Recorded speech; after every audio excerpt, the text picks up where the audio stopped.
Okay. Ready to So, go, and we're rolling.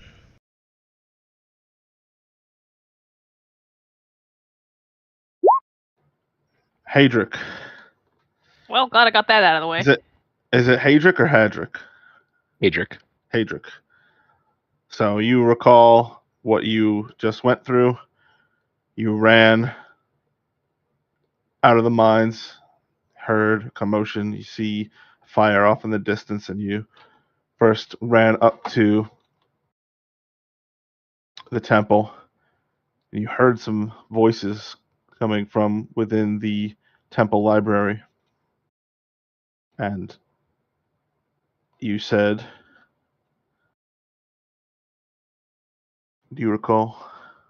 You were just like, I remember hearing voices and then just shouting out, asking if there was anybody in there. yeah, hey, is anybody in there? Yeah.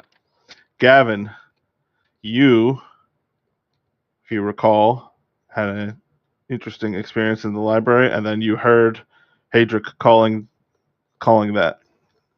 Didn't you also say that like I saw like any like lighting or signs Yeah, of fire you or could something? see. Yeah, you could see like there's a fire, a glow of fire coming from the doorway. Like, you can't see out the doorway from where you were sitting, And but is that the only way in and out of this room? yeah. Okay, so I call back. Yes, I'm in here. And I'll make my way out the doorway since I don't want to be trapped in a room Okay. with a fire in the library.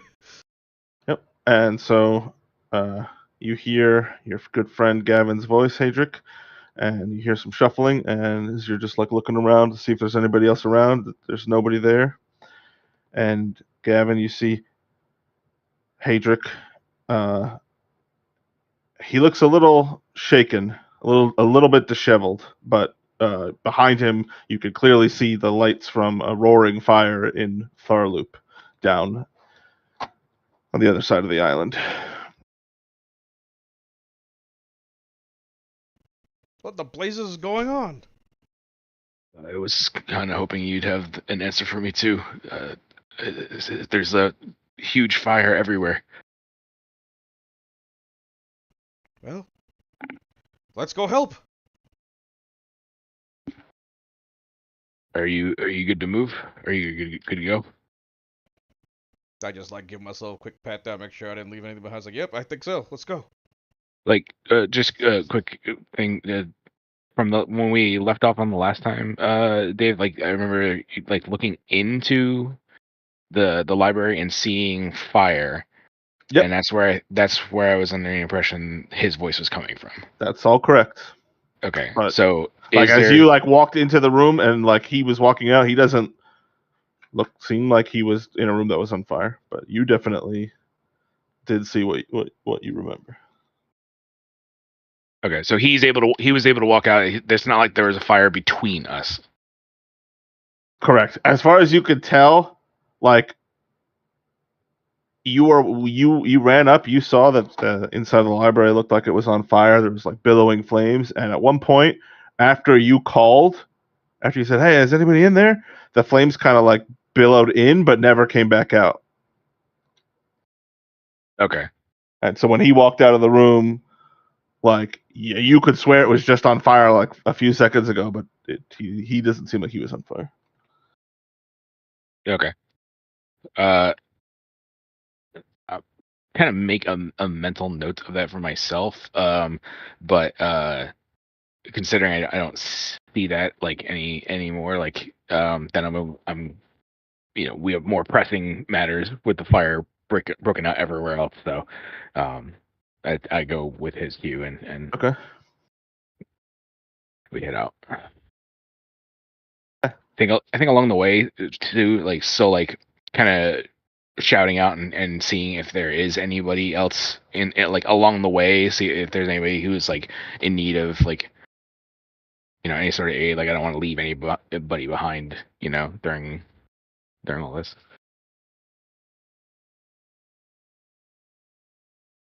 Got it. Okay. Second. gonna put the map in Roll20.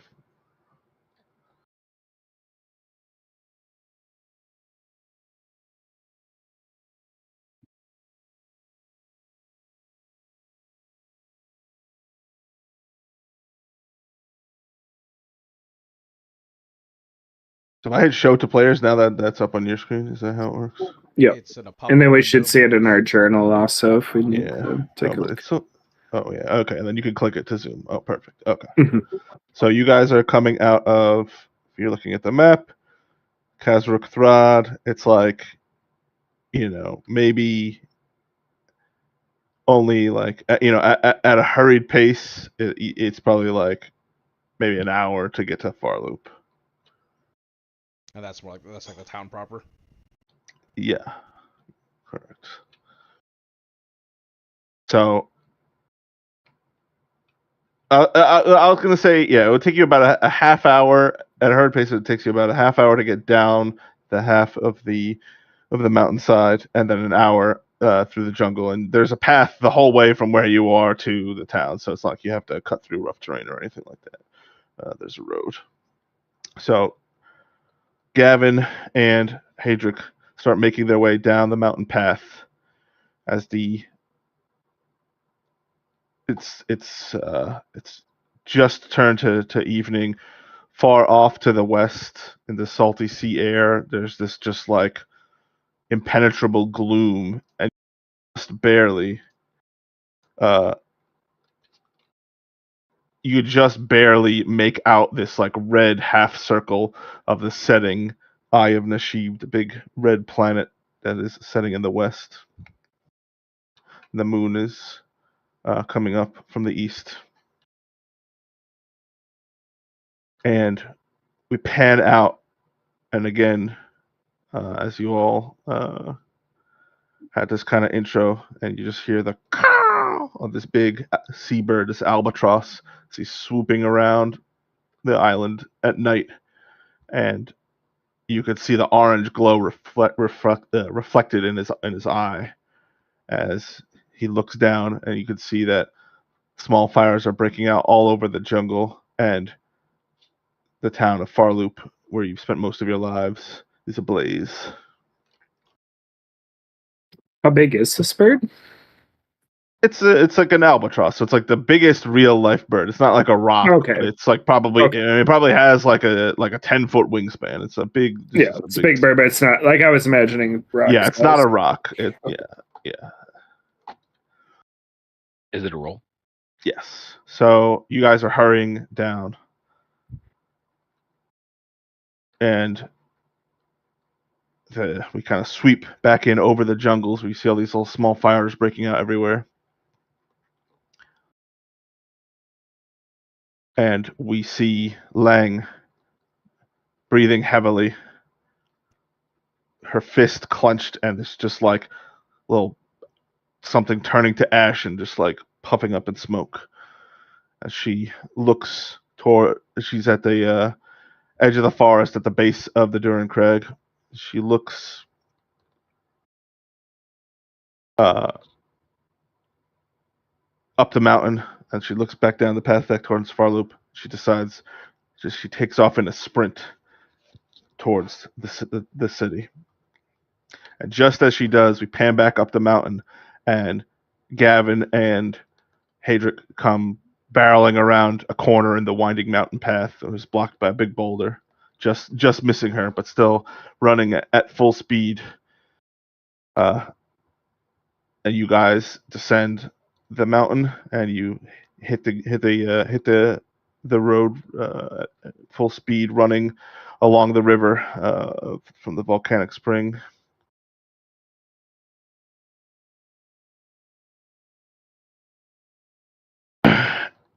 Lang, you, as before, you run for about an hour. This is you probably don't do this run multiple times a day. It's nothing to you. You could hear the screams and the burning smell as this light is getting brighter and brighter from Farloop. And you come bursting out of the forest and you see the town ablaze. You pause just for a moment, and this vortex of fiery air coalesces and swirls in front of you and takes shape as this massive fire elemental stands before you. And it like, its head rolls up out of its form and these two beady eyes form and it starts to look around.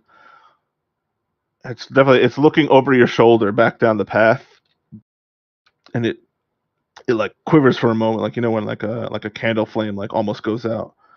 And in that moment when it quivers and it kind of like dissipates, you see standing on the other side of it, like drenched in sweat and a little bit crispy, is your good friend Fan. Looks like he had just run out of that burning house, the closest house to you,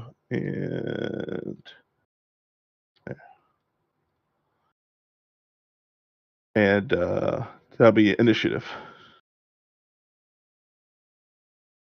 I've been preparing my whole life for this. For all of us or just them? For all of you, but you guys are not there just yet.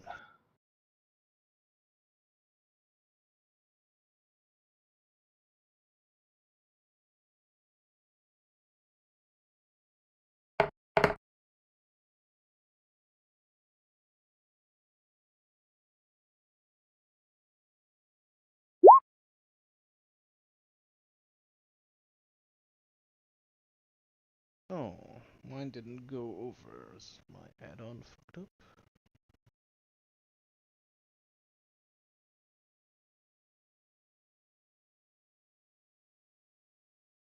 How do I? Oh, right. I never added it to this new browser.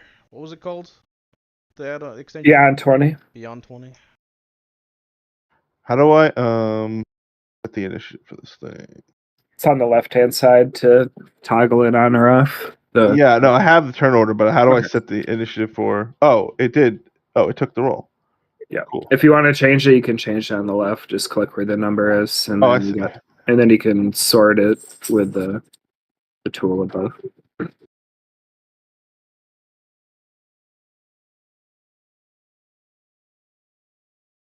Okay, so we still need. So it didn't put Hadric in. Why? If you didn't have your token selected when you roll Oh, yeah, I initiative, didn't have- it won't add it. Okay. So you can right-click his token, or if he doesn't have one, then you might have to add one temporarily for him to add him to initiative. I can right click it and then do what? Add him to turn order. Cool. I want you got a 19. Okay, and then Vic, what did you roll? 17. 17. And I'm guessing you have them on the GM layer, so we don't Yeah. see their initiative on the left, but you should see it. Yeah, that's correct. Okay. So, Lang, you are up. This thing quivered for a moment. You see that your best buddy is right there on the other side with you. And then it reforms and it quickly its head like swivels and looks down at you. I cast Shillelagh. Okay. So, what does that look like? Do you just like kind of like whip out your club and it just like sprouts thorns all over, or? Yeah.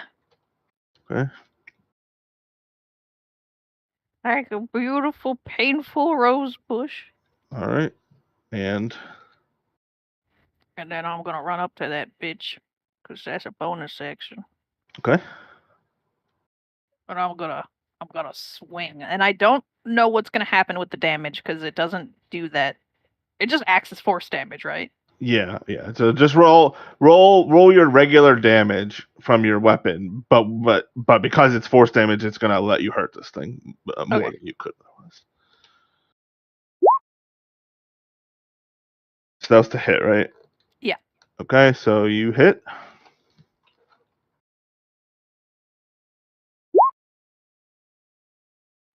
12 damage. How does the push work? Is that a DC save or? If you hit a creature with Great Club, you can push them up to 10 feet straight away from you. It's large or smaller. So you hit him for 12 damage? Mm-hmm. Okay, and it is large, so you can push it if you want to. I don't know if I should because Fan's back there and he's apparently crispy. Yeah. So I think I'll just leave it as is. Yeah. I'll do more of a downward just to strike. clarify, he doesn't look hurt, but he looks like he's just got out of a burning building. Yeah, fair. I have a really bad suntan. Yeah. Okay, so and anything else? Nope, that's it. Okay. Fan, you are not up. Fire Elemental is up. And it kind of cocks its head. It seems to have some level of, of intelligence. And it cocks its head as it was not expecting to be hurt by a wooden stick. And it looks down at you. And it is going to punch at you.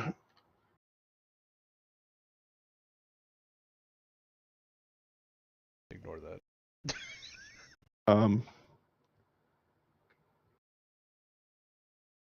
Yeah, they don't have that anymore. 6. I'm using the 2024 Fire Elemental. I honestly haven't even looked at it. Yeah, it doesn't have. Okay. No, I was just not trying to make you. No, you're good. You're good.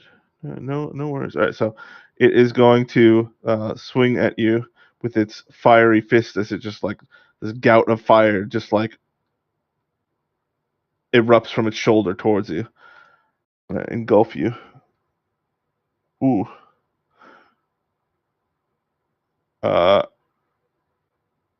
you take 10 fire damage. Fuck. Yep. It burns. And you are now burning. And it is going to punch you again. Okay. That can't be right. Hold on a second. Okay. That was fucked up.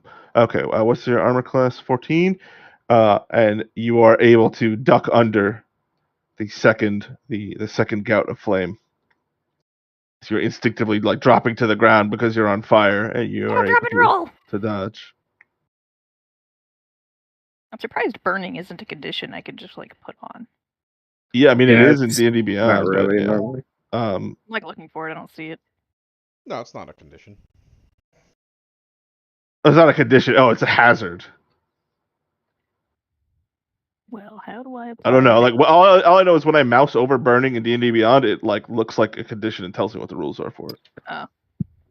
Well, you'll have to tell me when I'll I tell you on take your turn. Yes. And then it pulls all the fire back into itself, and then it just kind of like you see this like bulge from its base going up and up and up, and then its like head gets really big and it goes and it like belches out this like wave of fire that is going to hit you for 6 more fire damage as this fire aura emanates from it at the end of its turn. Well, I was thinking about what I was going to use for my next rage, and now I know. And Fan, you are up.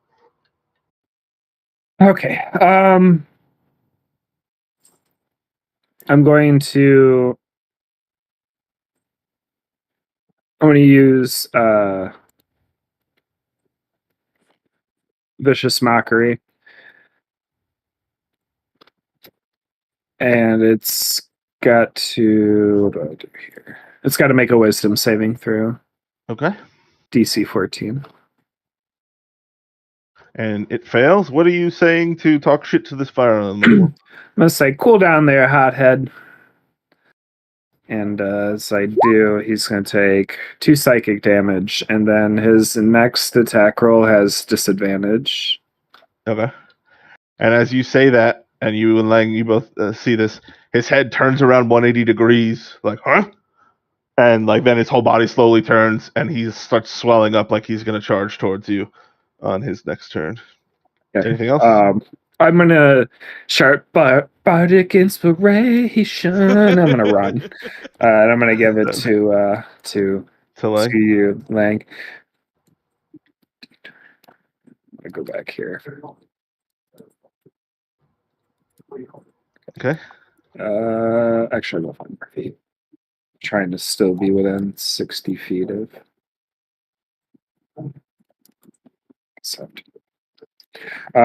So for that bardic inspiration, also, Lang, you can use that for offensive or defensive rolls too, because of my college. It's like a D8 bless, right?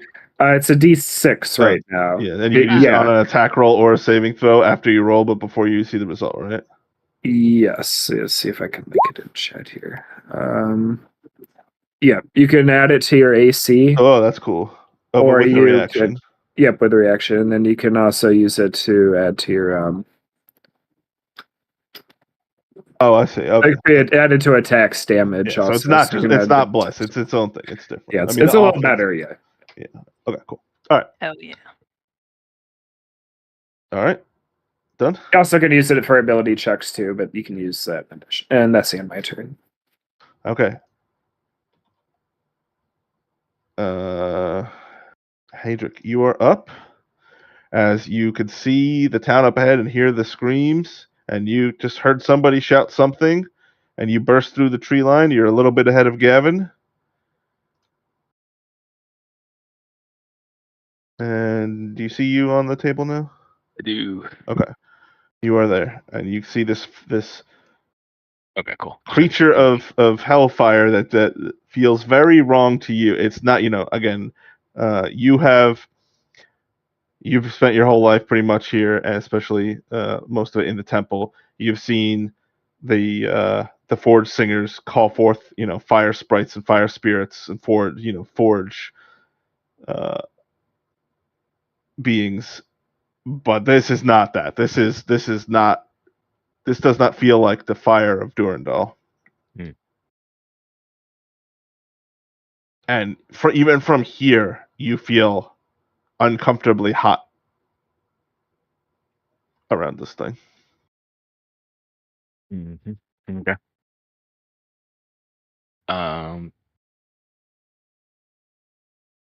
Bursting through the tree line, does that take up any of my movement? Or No. That's let's say that's where you start, where you are right now.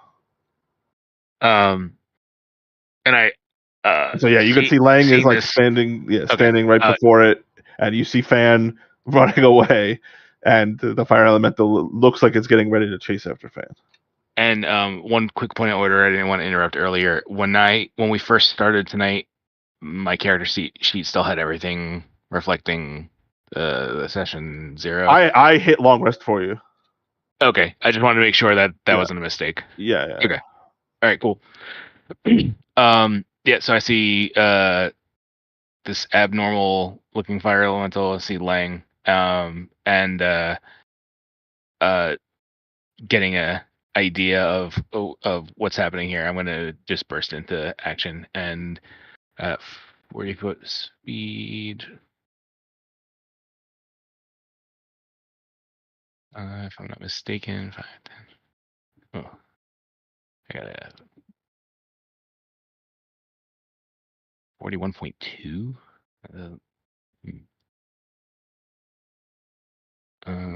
Okay, then if that's the case, my step of the wind lets me dash as a bonus action, so I'll do that just to kind of get in there quickly. Okay.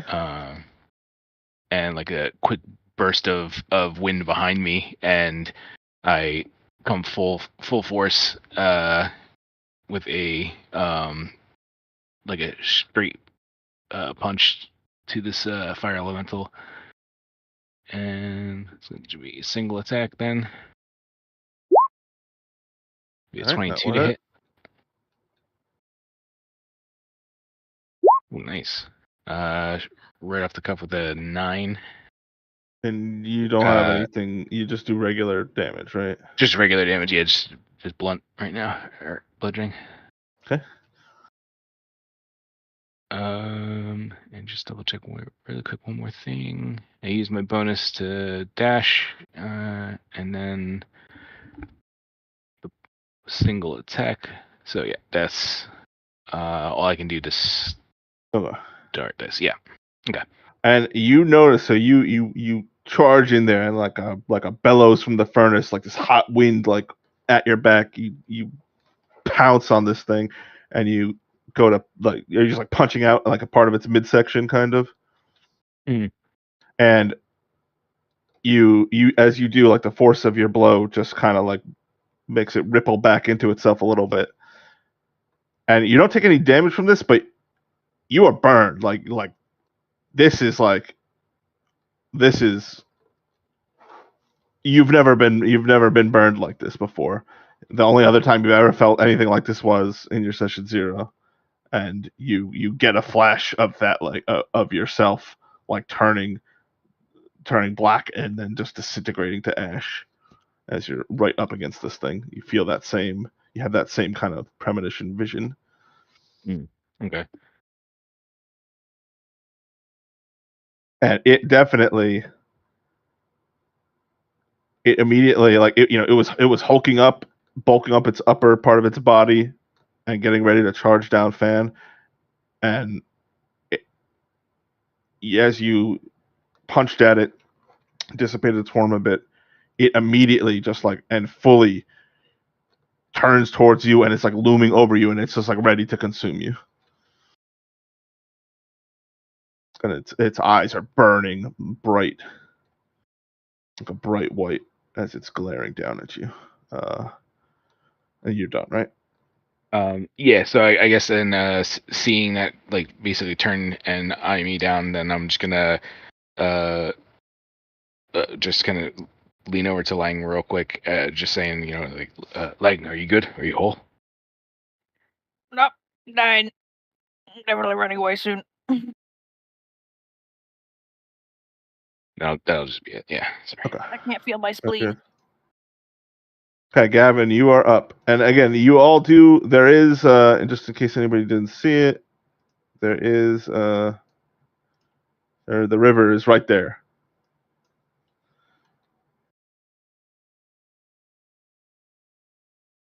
Nobu.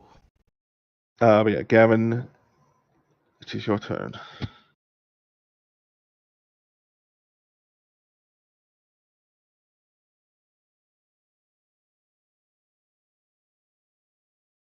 And again, so you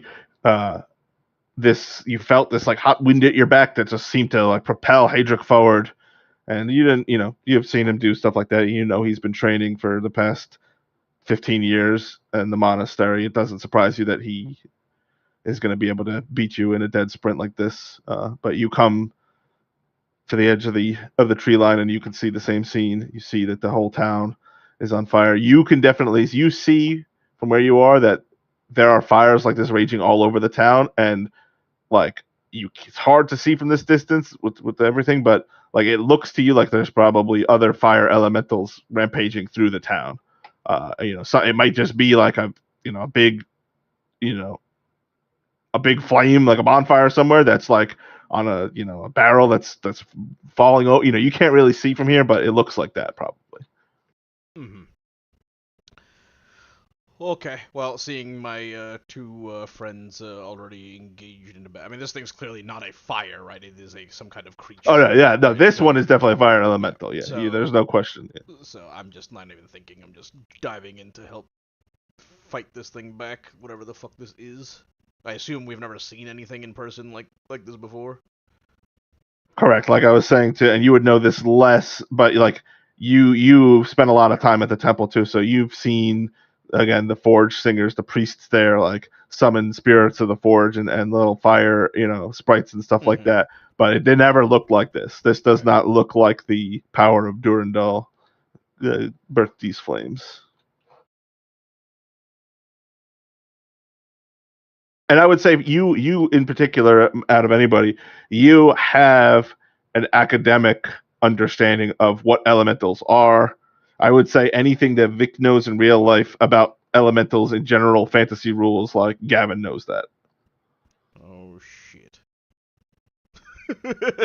including like if you want to like, I'll even go to the point where like if you want to go, not that there's anything stopping you from doing this anyway, but really only Adam does this usually. But if you want to go like look at the thing on Roll20 on D&D Beyond, the stat block for the 2024 Fire Elemental, like Gavin would know all of this information because he's well studied. This is a really cool armor spell that's got like a cold style to it that is only range self, so I was hoping to cast this on somebody. Yeah, I think I'm just going to basically instinctively just like attack this thing with Eldritch Blast, which is the go-to. Alright, well, easily within range, so here's an attack roll. Oh yeah, 25 to hit. Yep, that will hit.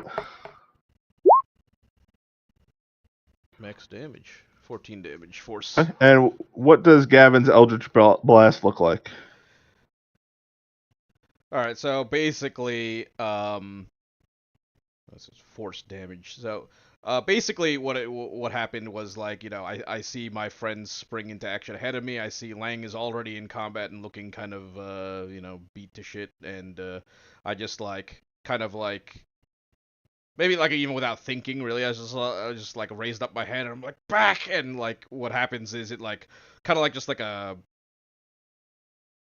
you know, kind of like a colorless, like, you know, thing, but you know, like you see how you see like heat like rising off an asphalt, like that shimmery kind of like effect in air, like water vapor almost. So like, you see like just like a pulse of just like weird like you know, atmospheric distortion just like come forward, and like maybe it kicks up dust on its way to it, but then it just like fucking like blasts it, like just Okay.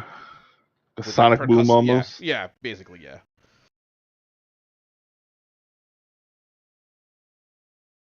Maybe I'm thinking like in an effort to like literally snuff the flame out is what's going through my head.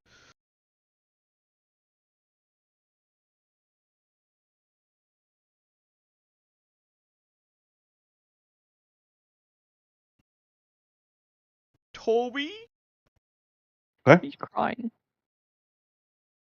And you, so your Eldritch Blast shoots out, and it's just a direct hit, like right in the face of the thing, and it just like completely blows its head off, and then it just kind of like whoosh, whooshes back into form, and it's still just glaring down at Hadric.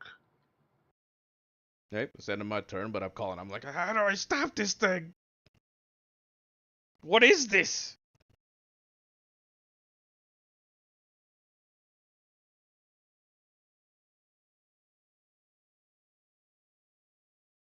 Lang, you're up. You goddamn right I am. Oh, starts getting like angry and she starts huffing a little bit. And I'm gonna rage. Mad. And I'm gonna. Hold on, I have to actually select the things I want to do. Fucking. So I can't disengage because rage was a bonus action, but I am gonna smack him and hope for the best. Okay, 1 second. Nope, I rolled a 3. We got bardic inspiration. Oh yeah. How do I do that again? Hold on. Throw Add a another D6. D6. This in D&D general. This is what I imagine Lang's rage to be. Does a 12 hit?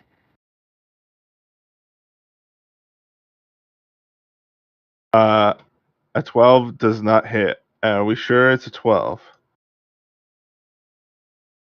Would you rolled you? It was a 9 plus 3. Oh yeah. But did that 9 include that you're enraged? Don't you get another plus for being more stronger? I think it's just a plus to damage.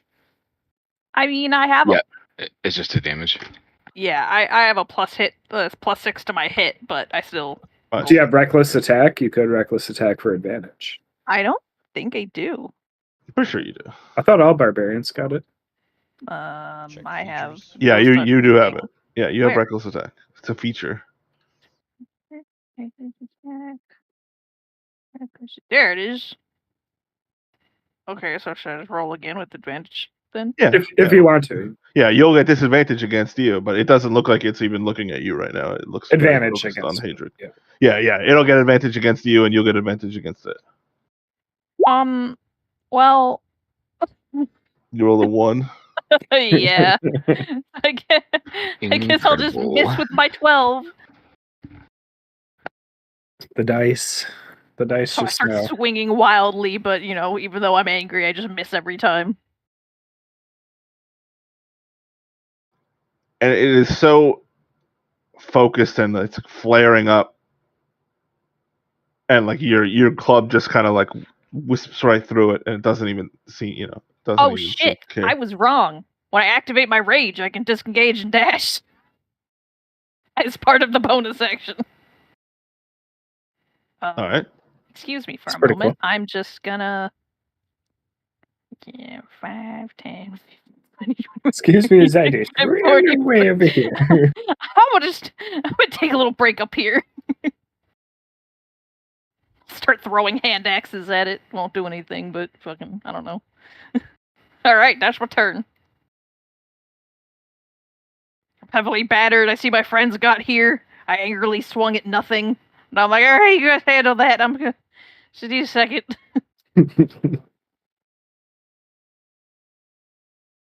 And I think I'm still burning. Oh yes. So.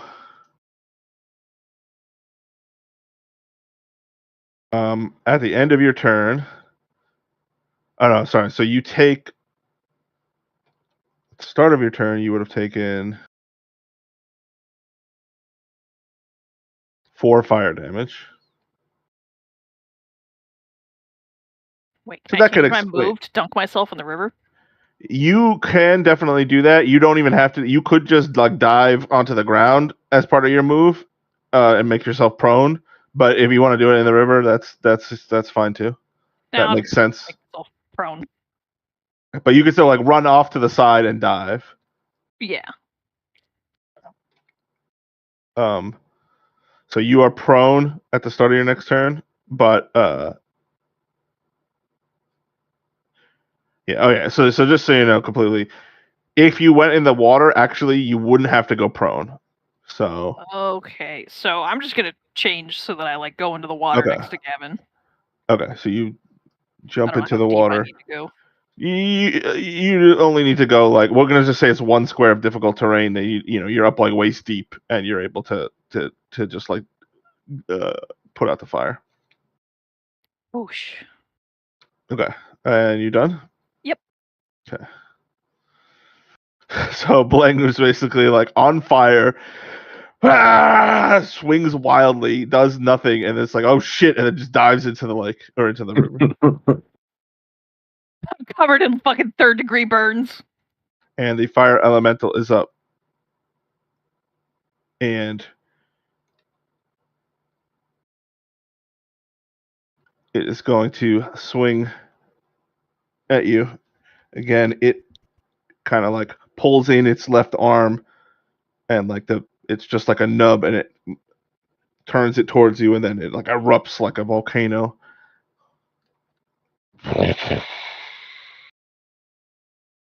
And it is going to hit you with 22 for 6 fire damage. Hadric. Okay, let me see real quick. And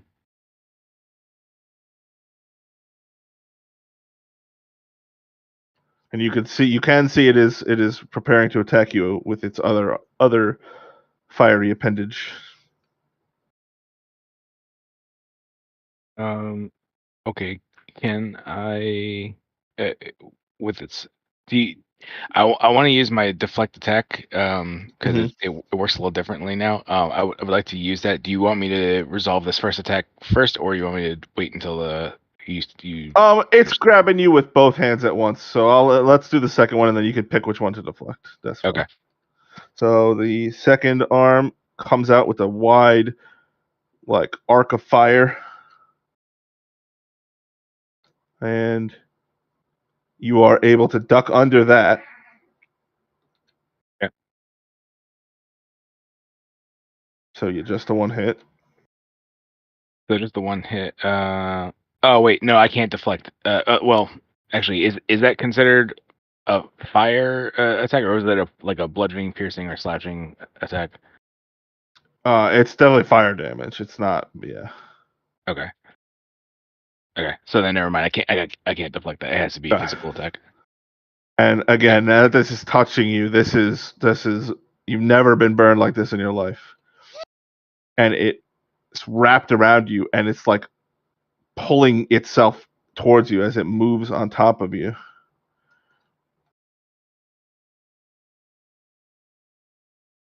And you take 3 more fire damage as you're now enveloped.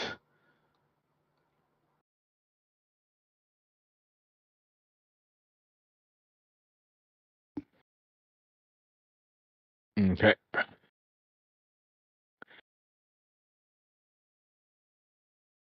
Burning me alive. And yes, you are burning. And then at the end of its turn, again, it is going to. It like pulls in around you, like you could see this like rush of wind, and the leaves on those nearby trees just all like get like pulled into this like fire tornado, and then another big pulse of this fiery aura, which is going to hit you, Hadric, for 8 more fire damage. Mm-hmm, mm-hmm, mm-hmm.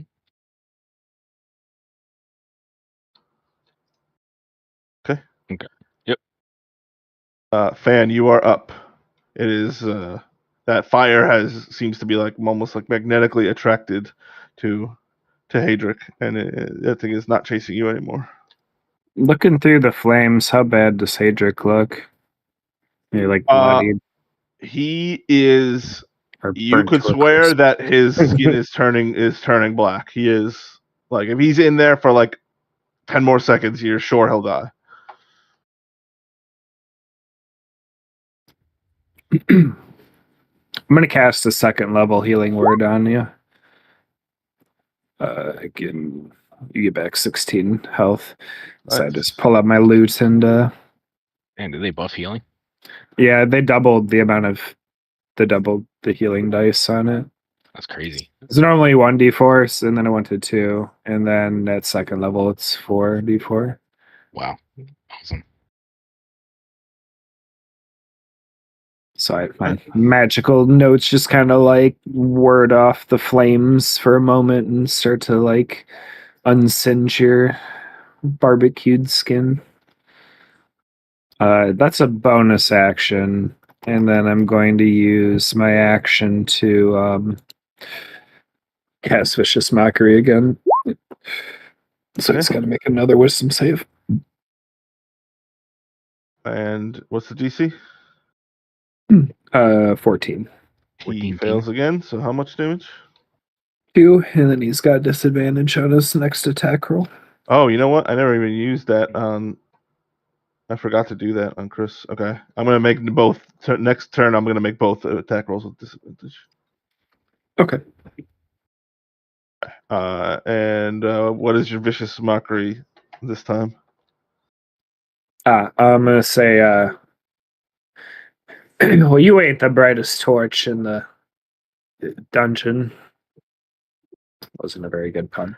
And then the camera pans, and the guy from the bar is still sitting on like a burning chunk of the bar on a stool like next to you, and he's shaking your head at you again, or shaking his head at you. Done. Yep, that's it. Okay, Hadric, you're up. Mm-hmm. Almost these. You've known about the power of your Fran's music for some time, that it can perform miracles, and you feel almost this cooling touch as it's like forming a layer of music between you and the fire elemental for a moment. So with this thing kind of like enveloping me and kind of like pulling me in, am I still able to like just physically attack it? Am I like grappled or anything? Yeah, like no, that, you're or- not grappled. It's Okay. just on you. So first of all, you take 2 damage from burning still, Okay. because you are still burning. Mhm. And again, you can either douse yourself or prone to stop burning. Okay. um. So I am, as I'm as I'm burning and I get this thing like wrapped around me. I'm gonna start waving my arms into like a more like a circular movement, and I'm going to kind of go into my flow of embers stance. Okay. And I am going to do a flurry of blows against this. Okay. So I get 1 attack, and then my bonus action gets me 2 more. So first attack is a 20, not unnatural. Yep, 20 hits. For 4 damage. Second punch is going to be 21 to hit with 9 damage. And in case anybody, you all see Hadric, and Hadric, you know that your technique is good, but these just purely physical attacks don't seem to be having that much of an effect, but not 0. And sorry, and then yeah, so with that motion, keeping the momentum, I do a roundhouse kick at the same, or like to finish it off, with only an 11 to hit. So And that is gonna miss. Okay. And so that was just double checking on that. Bonus action. Okay. Yep. So I'm not gonna risk taking the move yet. But I am like feeling the heat, and I'm looking around to see if ever like I saw Lang was here before, and now I seem to have its You can't attention. see anything outside of the fire. You like the world outside of the fire has burned to ash as far as you can see. Dang. Okay.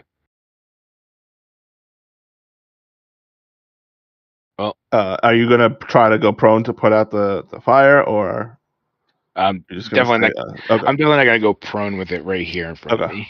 Okay. So you Yes, done? that'll be it. Yeah. All right, Gavin, you're up. Okay, so a little taken aback that this thing is still fucking rearing to go, and seems like we're having minimal effect. I'm going to basically. Yeah, and all you can see is this like shadowy silhouette of Hadric inside of it. Like it looks like he's being incinerated, but you could see him like moving and like wacha wacha doing his martial arts. But I'm just standing back, just like insulting it. Stupid fireplace! Yeah, Dumb I'm fire. going to draw on more of my arcane energy, and I think I'm going for Witch Bolt. It's in range. I am still going to close the distance so I can be more useful if I need to be. So let's go. What is happening? Can I not move my token? should be able to. I have it. It Oh, says I that think you're controlled. I had the wrong tools. Let's say I move within range of my ally, but still there. Okay. So kind of like without even like really thinking about what I just did, like you see me like reach back with my left hand, and I'm kind of instinctively just placing my hand on this new tome that's like hanging off my waist, and I mutter an incantation. I raise my right hand towards this thing, and slowly you see like crackling lightning energy form on my hand, and I just like lash it forward, and it's almost like a lasso of lightning energy shoots forward at this thing. As I cast an upcasted Witch Bolt, 2nd level. An attack roll of fuck you. Hey, nice. I think out of all of us, you have just the most crits. Oh, that's awesome.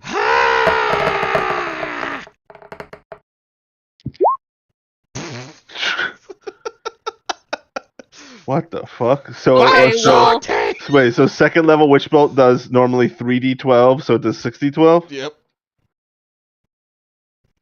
What the Oh my fuck? Really? What the fuck?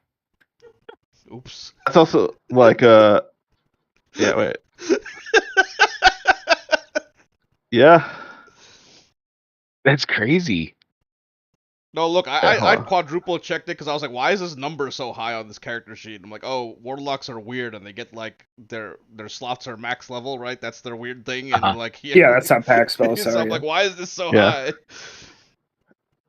Oh yeah, and then yeah, so and Witch Bolt only does 1d12 every other round normally, even upcasted, but it's just the initial hit that does more. Yeah, I believe so. Yeah. Yeah, All it's right. just the initial hit. Yeah, using a higher level spell slot is only the initial hit upgrade. But I also All don't right, have so- to attack roll the other subsequent. Right, you can just do it as a bonus action, yes, and it takes your concentration. Yes, my conk slot. That's a is- lot of damage. Okay, so you whip this. Gavin dashes forward and he mutters his incantation. He whips this lasso of lightning around this thing, and as you like pull it tight, it just like the fire elemental for like a second, it flashes like lightning, and it's like it becomes like a lightning elemental as and then he pulls it tight and it like shrinks it down, and then the lightning dissipates as the fire elemental is now barely bigger than Hadric, but still roaring flames and engulfing him. Okay, so my question now is the tether intact, or is this a new entity and that broke the... No, the tether is you're Okay. still wrapped around it. Yeah, you're still witch bolted to it. So it's yeah, just- the change in size like alarms me for a second. I'm like, the hell? Like almost like it was trying to get loose or something, but I got it. No, like you just like you know that your lightning magic, like you like your like lightning is stronger than fire, and you like subsumed the fire mana with lightning mana and like almost completely obliterated it, But not quite. but not quite. Okay. Yes. That's it for me. Okay. Wait a minute. Oh, this is I all forget. messed They up. changed something with heroic inspiration. We get that by automatic now, or no? If you're a human, Humans you get get it it, on yeah. a long rest. Yeah. On the long I rest, am yeah. human, so I should have it from like this morning's. Yeah. You would Basically, you everybody should try to start use with- it every adventuring day if you're a Yeah, human. yeah. Okay, Lang, you're up, and you see that, Oh, fuck, I'm not. Dying. and while you've doused yourself in the river, and you feel the river it's kind of warm. No, it's kind of hot. You're boiling. The river starts boiling, and Fuck steam is oozing upwards into the air. It's not doing any damage to you, but obviously your immediate inclination is to get the fuck out. Yeah, yep. Oh God, call Pierce Brosnan. But you are up and can act normally, and they're still enraged and still chalet lead and all of Well, shit. Still mad. All right. Well, I've got barely any health, so all I'll do is leave the water and stand next to Gavin, since I just saw him fucking nuke something. that. All right. I'm like, I think this will keep me safe. And Uh, let's see.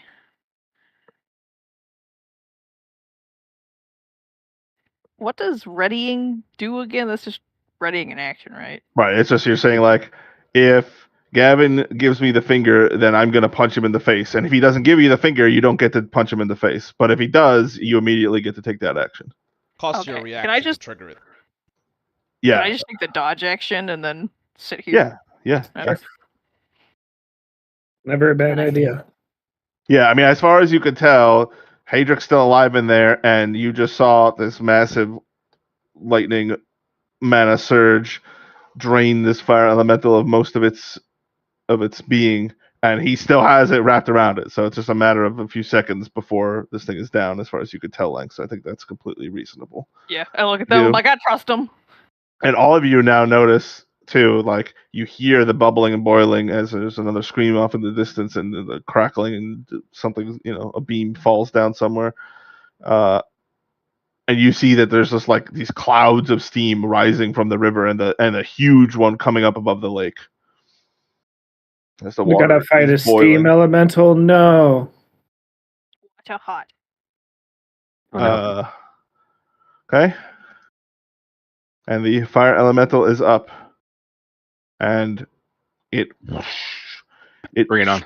It blazes back into full size, but you could see that like it's like puffing, and most of the space is still empty. It's like trying to take this big form, but it's just like barely hanging on. But it is going to try to burn you with all of its might. So first of all, for being standing on top of you, you're going to take 9 fire damage. No. But then it is going to take 2 swings at you, both with disadvantage. I don't think the DM heard you. First one, I'm going to just do it this way. So the first roll is going to miss. And the second is definitely going to miss. Hell yeah. And then with one last time, it is going to, it like coalesces down, and now it's like smaller than you for a moment, and just puffs out this fiery wave, and Lang and Gavin, you get this whiff of like brimstone and hellfire, like as this fiery pulse from the fire aura just barely dissipates before it reaches you too. But you take another 3 damage, Hadric. Yeah. Fan, you're up. All right. I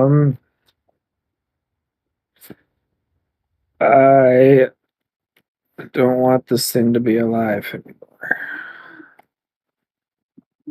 I have an idea for next turn too, by the way. And just as a heads up, pretty much everything you healed me for last time is at this It's point gone. Yeah. Okay. All right. That makes my decision simpler then. I'm just gonna cast. I cast a first level healing word on you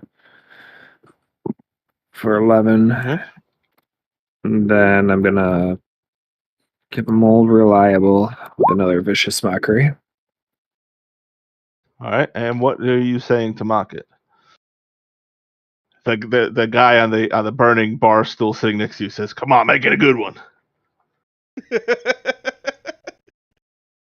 Yeah, no pressure. I imagine it's like the "This is fine" dog. Like, yes, exactly. Those first 2 were the ones I was thinking of when I was coming home, because I knew I was gonna have to have a couple, and then all I got to was 2. I'm gonna say God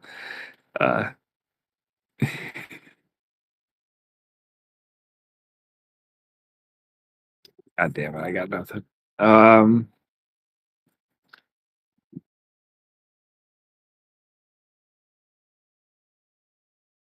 It's very important that you have. I'm gonna say simmer down, small flame. And with that, the bar patron shrugs. He's like, all right. And the fire elemental does simmer down as it begins to shrink, and your witch bolt falls, with it kind of dissipating before it hits the ground as the fire elemental poofs out of existence. A cheering fan. Yeah, get him a body. Hadric, you fall to the ground. You are, you're not in mortal danger, but you are, for the first time in, well, it hasn't been that long, 10 seconds, you can see outside again. The world has not been incinerated, but you just you keep getting these like flashes of you, and then of your mother, and just like, you're just a complete, black statue made out of crumbling ash, and then blown away, and you just like can't stop thinking that. As you all see Hadric like almost not quite hyperventilating, but like, since his mother died, you all know he's been like, solid as steel. Are we in initiative? He's like showing a little bit. No, you're not in initiative anymore. But he's showing a little bit of mortality here as he's kind of having some kind of traumatic event. I'm going to shout to Lang. I'm like, get him into the river. No, it's boiling. Oh, shit. Yeah. As you see that the river bed is almost like completely empty now, as there's just like thick, like black clouds mixing with the smoke. Best I can do is cover him in dirt. Yeah, cover him in dirt. Forward, I'm no healer, but what I do is I cast resistance on him. Resist the fire damage is the cantrip. Concentration. Okay. And then I just use prestidigitation to cool him as best I can, thinking that he's having like heat stroke or something. Yep. And Gavin, you are a fan. Where are you running up to? Yeah, I'm dashing that way. Okay. I'll dump my water skin on him. Okay. As you guys are all trying to help your friend, anything specific you're doing, Hedrick? I think, I'm going to say like pretty much like, so you have those kind of flashes and visions, and you're like I said, like just like on the borderline hyperventilating for a moment, and then all of their combined aid snaps you out of it. You feel the cool water and like the rush of whatever like magical fucking gold bond powder that Vic sprinkled on you, and it brings you out of it as as has always been for all four of you for the past 20 years or so. You four friends covered in this magical gold bond powder. Yeah. No, you four friends have always been like, each other's like kind of like safe haven, and from your personal traumas and dilemmas and problems, you guys have always been home and family, more than anybody else. So you feel safe for the moment, Hedrick, with your friends. Yeah, I think trying to ground myself, and then it just kind of with the aided spells and stuff like that from them, and then their presence around me, I think it's it's enough to ground me that I'm able to start like kind of regulating my breathing again, and use like my training to kind of like push like the pain and like the shakiness to the back of my mind as much as I can to get myself back to a state where like it's like, okay, I'm good to act now. I'm gonna look to them and say like, oh sorry, go ahead. No, you go ahead, Fan. I was just say, what the hell do we do now? Whole island's on fire and the mountain's erupting.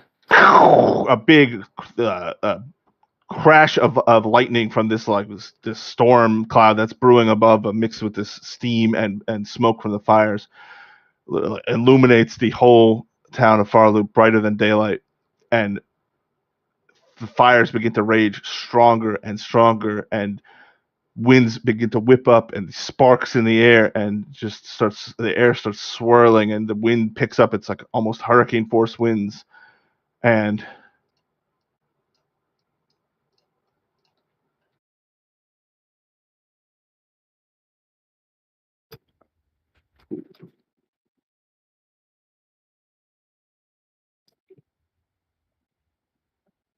is crying an action, or is that a free action? Or like Jesus. As like fucking the Avengers in Endgame, these fire elementals are all just like taking form. No, this is the kill box, Tony. This is where you go to die. Shout. So we got to get to the docks. We got to get the hell off this island.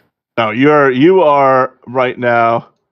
As you say that, maybe when these started appearing around you, you said that you looked to the direction they weren't, but like quickly you realize that's impossible. You are completely and utterly surrounded, and these fire elementals start closing in on you, and you guys are all feeling like this is the end, and you can feel like your clothes are just like, if they get 1 inch closer, all of your clothes are just gonna combust.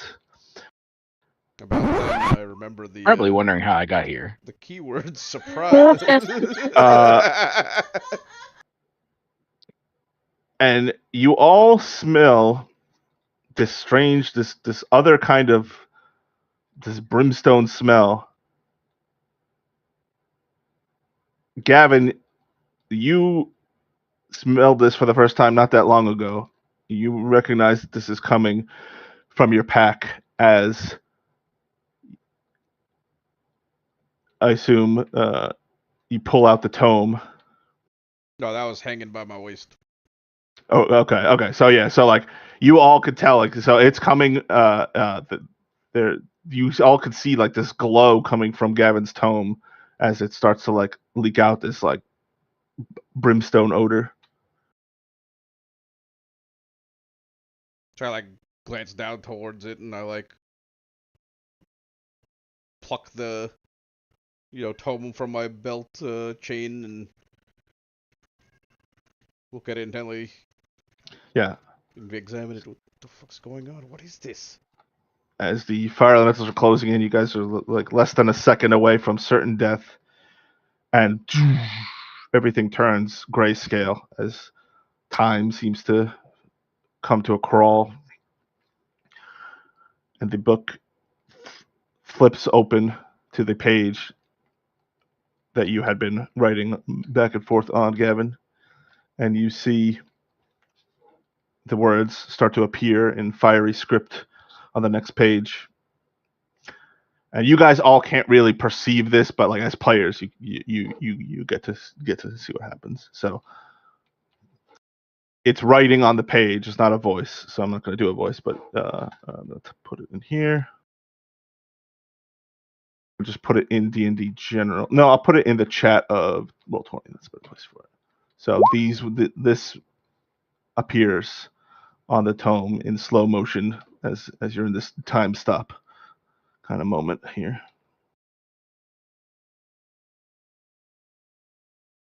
You could see that chat that I put, right? Yes. Okay.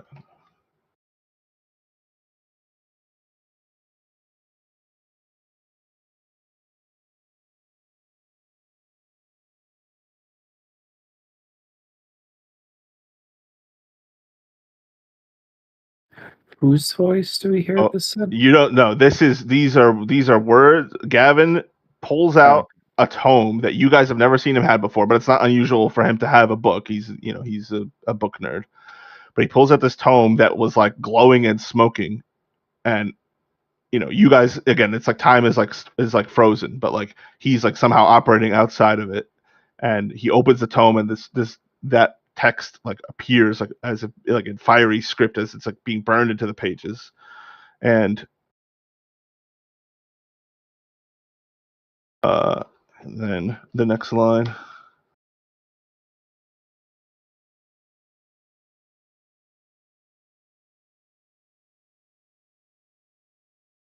Let me know if you're the quill kind of like appears in your hand again if you are intending to write back.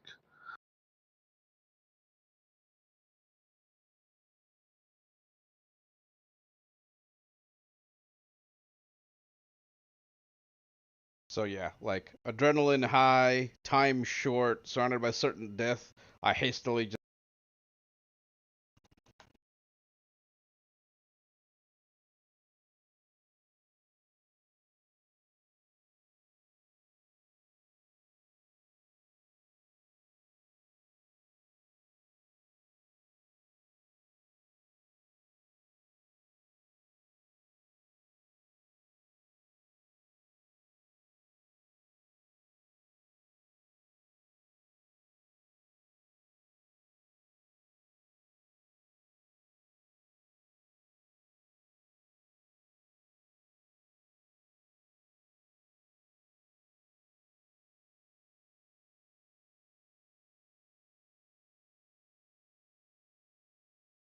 And then below that appears in a like kind of larger text, like almost like embellished with like little flames like on the tips of each letter.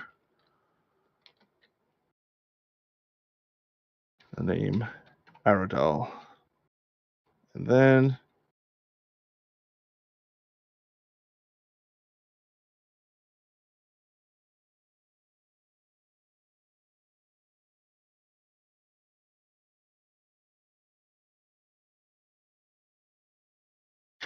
and then the tome slams itself shut, and time unfreezes, and the storm clouds up above just explode with this huge torrential downpour. Instantly, the entire fire on the village is doused, as well as the fire spreading through the jungle.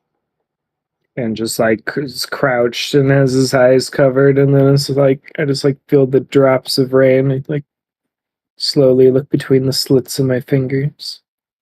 And there's still the smell of brimstone, and the buildings are smoking. There's a lot of damage, but the fire is out. Well, that was convenient. Question: What the hell's just happened? Time was paused for us, right? It was only Yeah. on So us, you okay. smell. You all smelled the brimstone. You saw Gavin take out the tome, and you're like, why the hell is he doing that? We're about to die.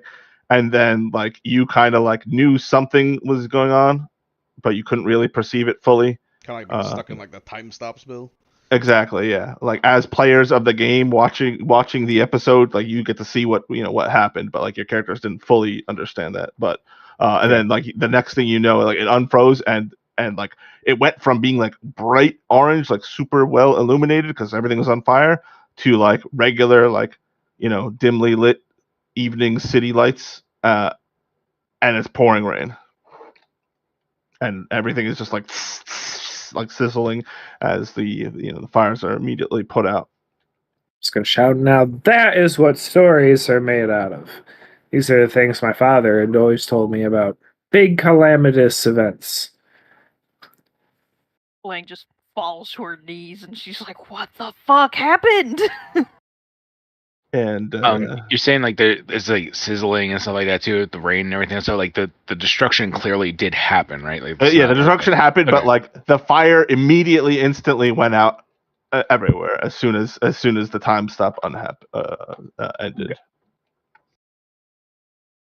Yeah, so like fans So- like jabbered on, people are looking around. Gavin is just like standing there staring at this book in his hands. Like, what the fuck is just happened? And from there, we're gonna flash forward to the next day.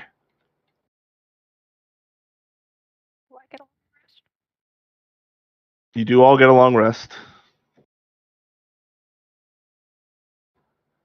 You're all. We're level 4? Damn, No, thanks. you're not. Wow, You're not level 4. No level up. I heard the victory music. Yeah, that was Yeah, just you a won the I did battle. fight. too. I heard it too. Yeah. But that was a battle. That's not level up music. Yeah. All right. So yeah, you immediately went to you see people like had come out of their homes and stopped running. Everyone's like flabbergasted as what just happened, and the people immediately like try to save what they can and start fixing things up. And you go with with Lang and Fan, because that building, that the building right there is their is the apartment building, and that they live, the place you guys have hung out many times, even though Gavin and Hadric, you don't live there. So you guys like are kind of in a daze and you're exhausted, and after it seems safe, you all collapse in a heap on the floor in the middle of the room of their apartment. And then so you wake up the next day. What's left of the room? Is there like holes in it? Is it like you say room, but it's not. No, it's not. It's not. The damage is somehow not that bad. Maybe it's part of whatever the hell happened. Like things are burned and singed, but like the building doesn't need to be condemned or anything. It really somehow Like, it looked is less worse bad. than it was. Yeah, that beam that fell on you in your session 06 as you like inspecting it now that the fire is out, it was like it was decorative. It wasn't actually structural. So yeah. My great grandfather's Like, wait a minute, just this was balsa wood. ornamental. Yeah. But yeah, there's still a few plumes of smoke rise from Farloop, but the damage is somehow not that horrible. And So like in you all awake, combat, rested. like chatting with like my friends, because me and Hadric came down from the mountain, so like it looked like they were maybe involved earlier than us. So like I'd be asking them like, do you know what the hell happened? Where did these Yeah. things came from? Did Yep. they have no answers or? So this is now. So we're gonna say this is. So you guys woke up in the morning, and now we're doing a flashback to like as you guys were pushing your way through like the mess and stuff in the apartment building, getting ready to go to bed. So this is back to last night. So go on, Fan. I was gonna say that I was attacked inside of my home here by the apartment. One of those fire elementals cornered me on my own. I stood no chance. I was certain. I just kind of paused for a minute, and I was certain I died.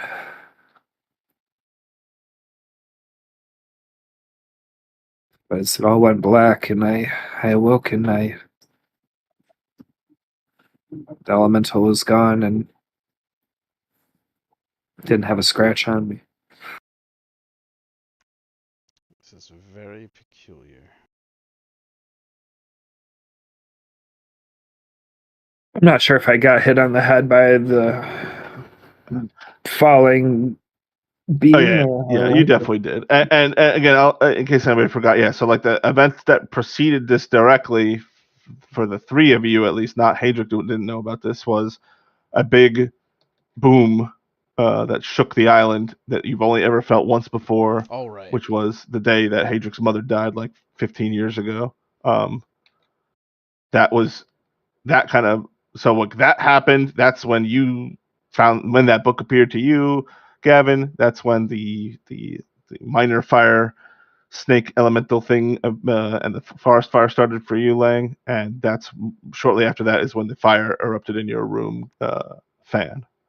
Okay, so as we like recap our individual stories, the commonality would be like, we all trace back our stories back to that boom, like as the start of the thing. So like, right. And Hadric, this would be the first time that would have been the first time you knew that happened because you were unconscious when it happened. Well, it sounds like to get to the bottom of this, we need to figure out what made that sound. It sounds like it was what set off this whole chain of events. We can't abandon the island. I know I was a bit hasty last night to get to the docks, but I didn't see any choice.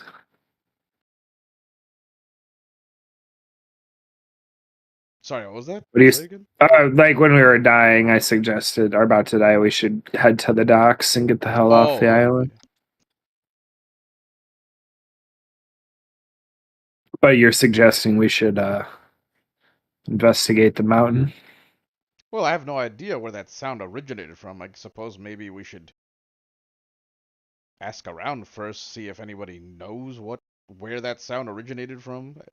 Yeah, again, I'll just as a point of clarification, you would know, or at least the last time it happened, and it felt like the exact same thing. It was in the mines in the mountain. Oh right, I think you had mentioned. I would say you were up on the mountain, so you would know it was somewhere in the mountain, Vic, that the boom happened. Yeah. You would have been like, maybe you would be surprised that Fan felt and heard it all the way down here in the city. Gotcha. Because this is like an hour away or an hour and a half away from where you were, and he could still hear it. So it's.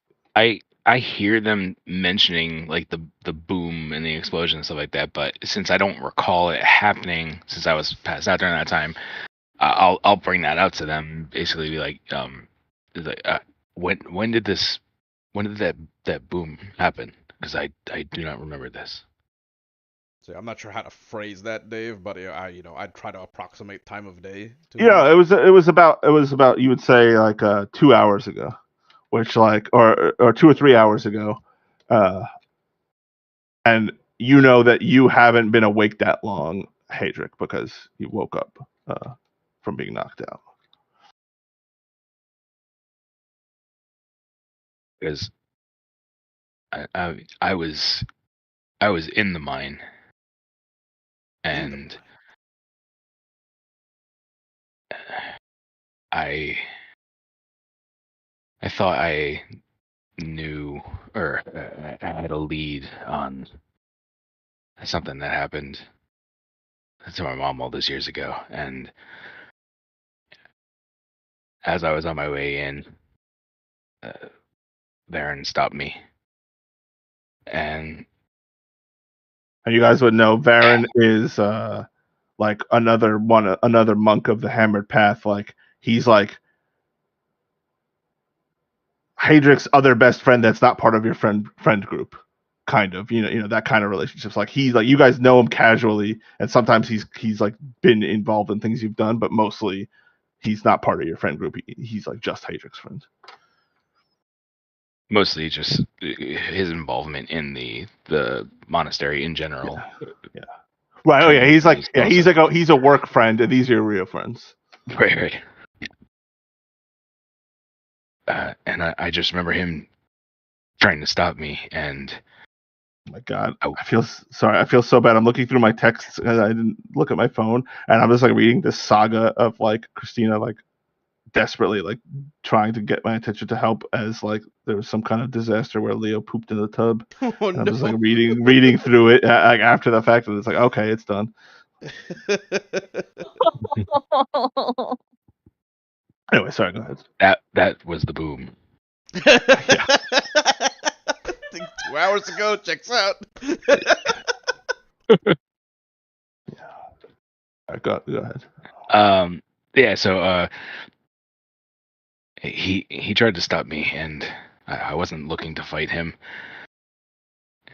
And I just remember taking a couple hits, and From your friend? yeah, friend is a is an interpretation of it. Fair enough. And I remember waking up and going in a little bit further because I couldn't find him. And there was this open chamber that I hadn't seen before. There was something, looks like something broke out of it. It didn't seem to me like anything had broken into this chamber.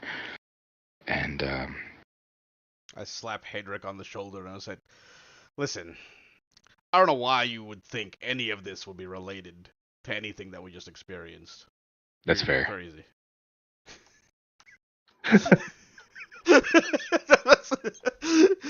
Well, it sounds like we need to get the fuck to the mines and see what the hell is happening and why somebody felt the need to knock you unconscious. I think before we do that, we need to muster what money we can come together and arm ourselves a bit better. I felt very unprepared and taken off guard for adventure. Yeah. You guys haven't been living a life of adventuring or mercenaries or combat yet, so you probably have money, but you just like had whatever you had. You didn't really have a lot of stuff. I mean, for most of you, I guess, right? yeah. I mean, and mostly that's just fan because Lang is furs and a stick, which you probably had already. Hadrick has been his combat profession by profession, right? He's the monk by training, and Gavin doesn't really need it. But yes, you guys. No, I think it's a good idea, but like as I get up and I was thinking to myself, I was like, yeah, I should, probably could, use some kind of blade or something, and it just fucking appears in my hand as like arcane energy just fucking like wraps around from the book, from the left of my waist up my right arm, and it just manifests into a fucking blade, and I'm just like, yeah. And I would say describe it as like the style of it to you, Gavin, is like you just get this feeling like this is what Aradal thinks is your style, and maybe he's right or maybe he's a little bit off, but like it's the power is coming from him, but it's like a genuine effort to make something you would like. Mm-hmm. Sure. As you conjure that, I'm going to like point out in some of my like books and songs to say I do have tales of my father in his exploration with his adventuring group, and although their weapons were able to pull them through the many mighty battles, Delvecraft is an entire another art, which I believe we should prepare ourselves for. Make sure we have enough rope and torches and rations as well. So there are some shops that you are very familiar with, obviously living in Farloop. We have Metal of Honor, which sells wares from the Anvil Ward, the smiths of the Khazruk Thrad. But here you can find any metal equipment or armor at stock price from beyond handbook. They also have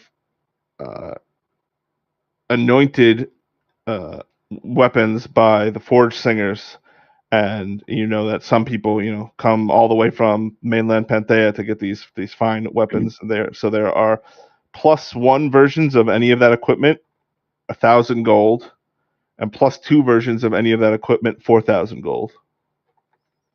Not that you have that much money right now, but that they have that kind of stuff in the shop Medal of Honor here in Farloop. There's also the Apothecary, Stop Potion Me Around. And this is going to be every shop in the game, which has all the medicines and similar things, again at stock price. And then then there's the store Generally Available, which has basically anything else, general goods store. Is that where I'd find if I'm looking for like a Fletcher? It probably wouldn't be at the Smith, or do they have like bows and arrows and stuff?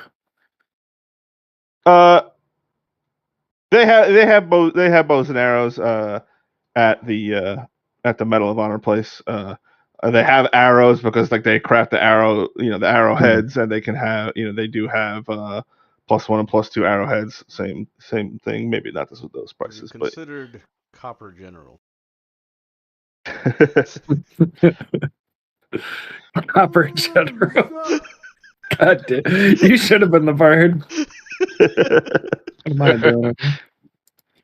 You're gonna be my ghostwriter. Like I'm the bard, but you're gonna come up with all the Listen, I was trying my hardest to come up with insults on the fly. That was hard. I couldn't think of it. So you guys are walking through the town doing your shopping, seeing everybody fix things up. You pass by one of the taverns, and the door is open, and you can see that guy is in there, and he's like hoisted the big chunk of the bar with the stool, and he's like reupholstering it and putting it back in place as you guys walk past. And so if you want to do any shopping, you can use your money, and if anything's questionable about whether they would have it, I mean, I can't imagine anything you can afford would be questionable, but just let me know. I would just love a bunch of potions of healing. You can buy as much as you can afford with however much money you have. How much are they? Because when I look it up, it doesn't show me the cost for some reason. They're 50 gold listed 50. In the adventuring gear. Yeah. God damn. Yeah. I'm going to buy one healing potion. I would throw money in, but I'm going to be poor after buying a short bow and quiver. Well, did they update the like the healing amount on a potion of healing in 2024? I don't believe so, but I think potions are a bonus action now instead of an action to use them, so their action economy is a little better. I always made them bonus actions. Everyone did. That's probably why they. That's probably why they made it about that in Baldur's Gate. They're just like, yeah, whatever. I believe they're still 2d4 though. I honestly haven't checked, but Potion of healing, 2d4 plus 2. Yeah. Isn't that higher? No, it was always 2d4. It was an action to use before, though. It's the only change is the action economy. I was just curious if they buffed it any, since they buffed the shit out of healing word. Holy crap. Mm-hmm. Healing word. I think in general for half that, yeah. Yeah. I think in general most healing spells got doubled for their healing dice. I don't know about Prayer of Healing. That was already pretty strong, but Maybe even that got doubled.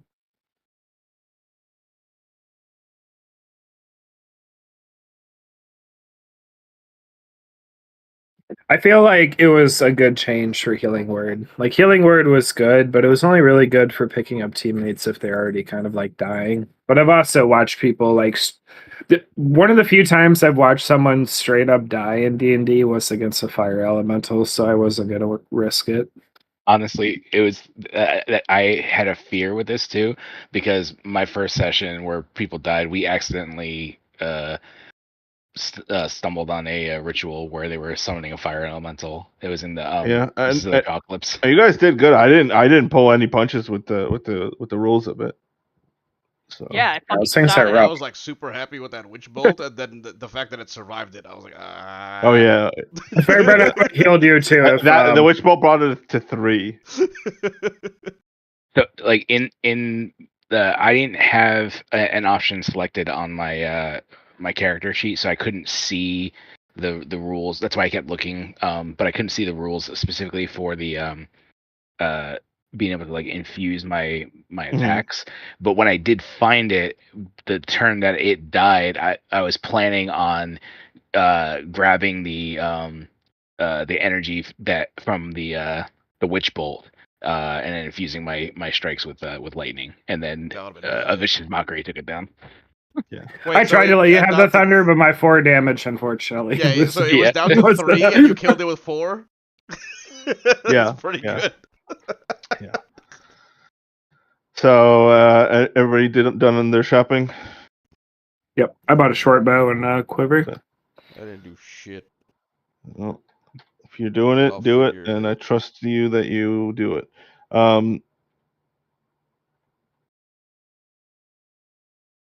Okay, so after you have all your stuff, are you heading up the mountain? Y'all. I think I think I have enough of the Please. other equipment. I don't know if I have any rope. Does anyone have any rope? I don't have any. Isn't I that don't have included enough in like money a to buy. Dungeoneer's kit or some I shit? have rope. It's included in some packs, but not all. I'll And make my sure it entertainer's gets- pack doesn't have any. Yeah, I'll get Don't like some worry, kind of dungeon Bergen's pack. currently come with rope. If you got 50, that's probably good enough. Maybe one other person having 50, but I don't think we should need more than that. Dungeoneer's pack has backpack, caltrops, crowbar, some oil, rations, rope, tinderbox, torches. I also don't have any torches, Yep. but I It says have dark 10. vision. This is good. 12 GP is worth it. Alright, I got a Dungeoneer's pack. Okay. Yep. Anybody still shopping, or are we good? Did they change like rules? So I have to look back up against like armor and spellcasting. Is that like a problem again? Like or does this have specialty light armor or my proficiencies? Light I think armor? if you're wearing armor that you don't have proficiency for, you can't cast spells, is the rules. Right, but I am proficient in light armor. Is that atypical for a caster? Like a sorcerer's proficient in light armor, or are they not? I think warlocks in general kind of, I don't know. I think they've always kind of had a little more armor because they're like the Gish type. They could be like melee or range to some degree, depending on how. Yeah, I You thought don't- they were proficient with up to like medium. Just gonna open up I my think it's a old- vocation Oh, yeah, so I opened now. up my old sorcerer and it was like armor proficiency none. So that's that is the difference. Yeah.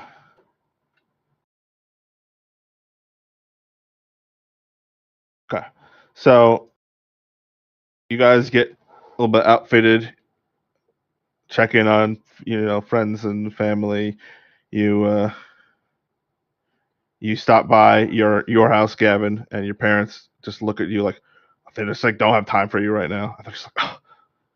And they're just like putting shit, fixing shit up, and you're just like whatever, fuck you.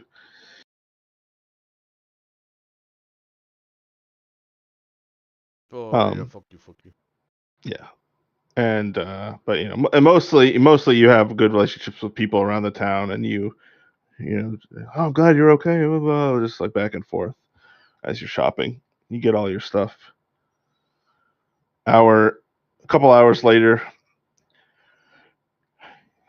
4 of you step the top step of the path up the mountain road, and you're standing before the Khazrak Thrad, the Grand Temple of Durandal, which is, you have to walk past it to get to the mines. It's like you keep going on the path, it gets a little less. Well,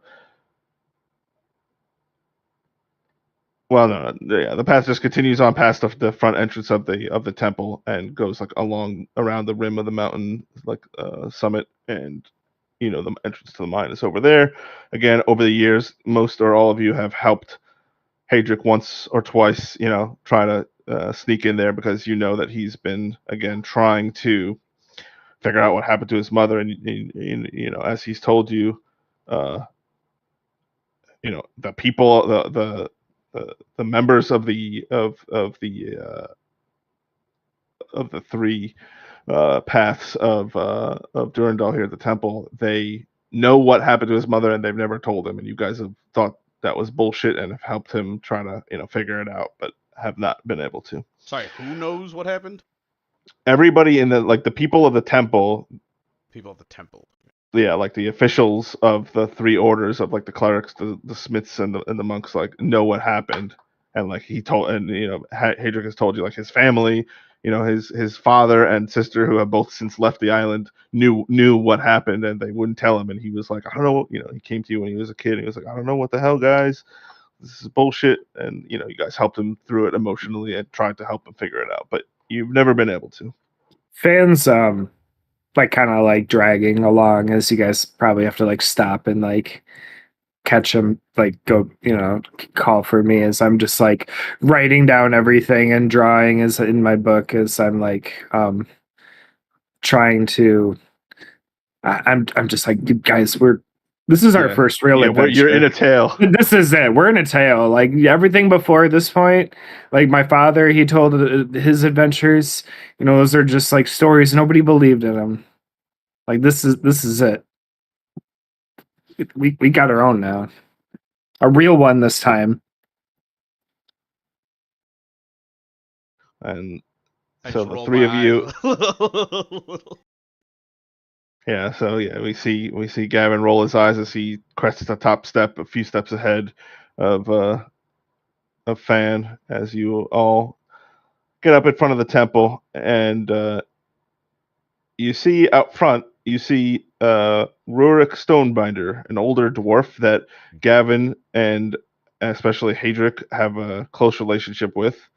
And Lang and Fan, Rurik. He's he's basically he's like Hadric's like basically adopted father, and he's like Gavin's like unofficial like positive role model and adult role model in his life.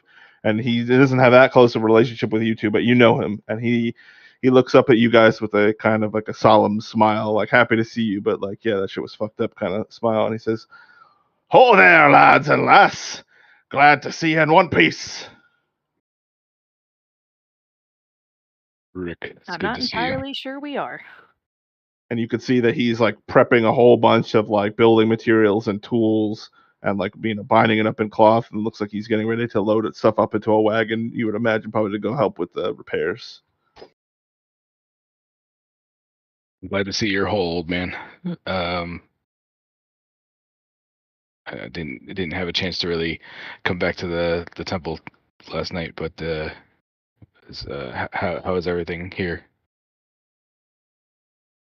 Oh, she's fine as ever.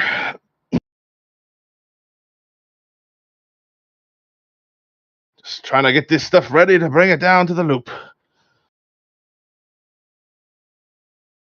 It's like he's a little bit distracted as he's, picks up a crate and he loads it into the back of a wagon. I think I offer to help him. He just like kind of like he says, "Oh, thank you," but he's like still having his conversation with Hadric, like as you go to help him. I've had him as my basically as my adoptive father all this time, right? But like, do I still get the feeling like he wouldn't be open with me if he knew something about the? No. He knows you think over the years you've kind of maybe he doesn't know all the details. He doesn't know as much as your father knew, but he knows, and he kind of, and I'm just gonna say like he sees your eyes like dart towards the mines and then back to him as you think about that, and you can kind of see like that like half smile like kind of disappears from his face. Okay. He pats you on the shoulder. Well, he pats you on the shoulder, Lang, and points to the next crate, and he walks over to you, Hadrick. Go ahead. What are you gonna say? Yeah. So I went in to the mine yesterday, and Varen had stopped me on my way in, and we got into it. And he lowers his head. He's shaking his head like God damn it. Go on. Yeah. I tried to restrain myself. I didn't want to. Didn't really want it to come to blows, but he ended up knocking me out. And from what I gather from the others, there was a loud explosion, and I'm pretty sure it happened when I was unconscious. And there's something in there that I didn't get much time to examine deeply, which is what we are gonna try and go back in and kind of take a look around. And as you say that, he puts his other hand. He's got his hands on both of your shoulders, and he's like almost ready to like bring you in for like a hug, but he's like looking at you like really sincerely and like solemnly, and he's got like almost tears welling up in his eyes, and he says, "I'm begging you, son, let it go for your own good. I don't want you to end up like your dear ma. It's a stone too heavy to bear, and you shouldn't have to. I wish I could carry it for you, but I swore an oath to your pa." And he kind of like hugs you closely and then takes a step back. I know, Rook, and you know that I can't fully let this go. I just need some answers.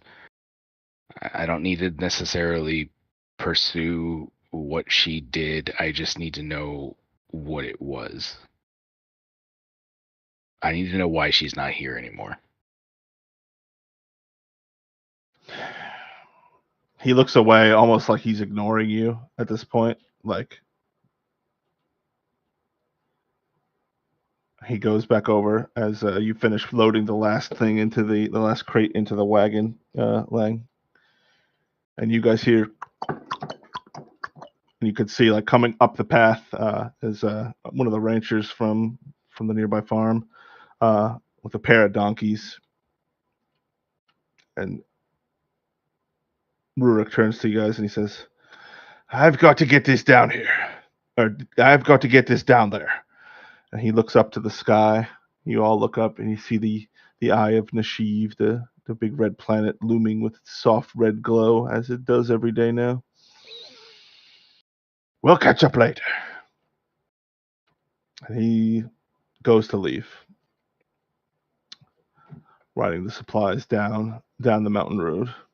As he leaves, I put my hand on like Hadrick's shoulder and I say, "For all the purported wisdom that elders have, they seem to never know what the young need from them. No matter how clearly we say it." Yeah. And I think before before Rory gets like too far away, I think like as he's like getting onto the cart, I just kind of say to him, I said, "You good luck with helping out with the village. Perhaps if there's time later, I'll try and help. But as they say, Durandal strikes upon the anvil." And we carry its echo. He nods to you. And he snaps the reins and starts heading down the mountain.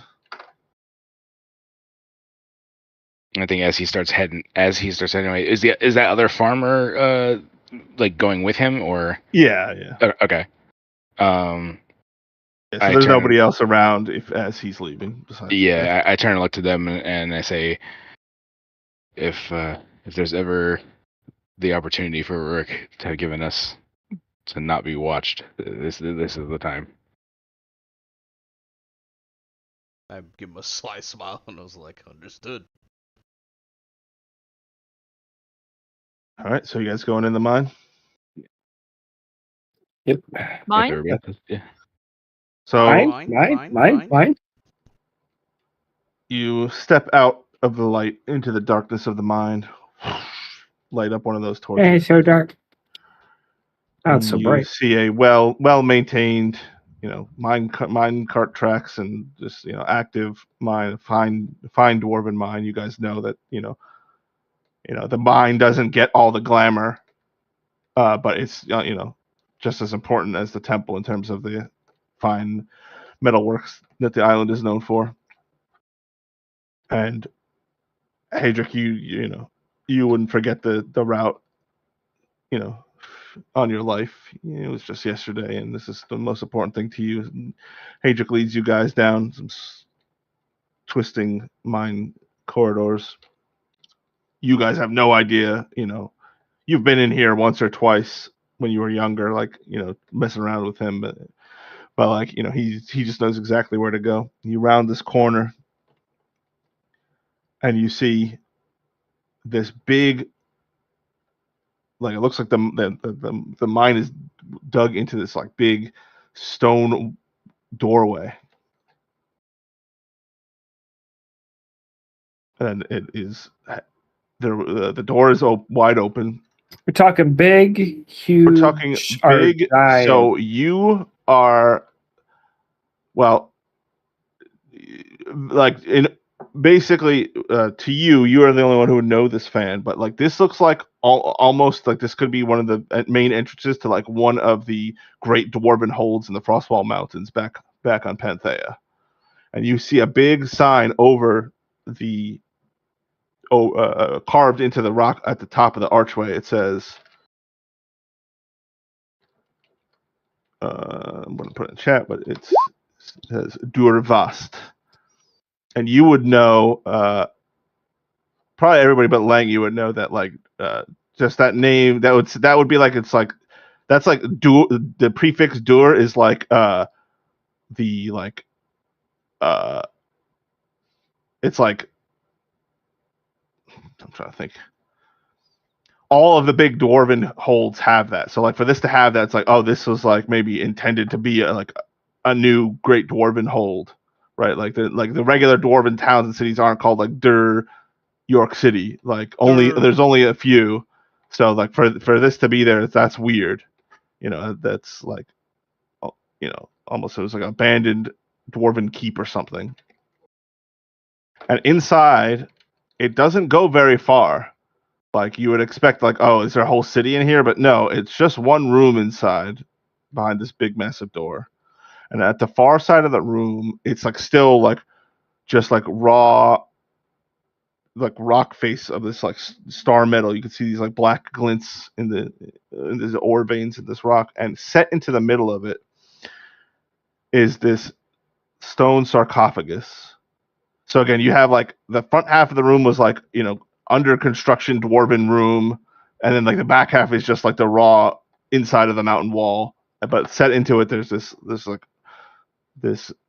obsidian sarcophagus, and in the center, and it's like tilted up against the set into like the back rock wall at like a 45-degree angle, and in the upper center of the top of the sarcophagus is like a hole has been punched into it.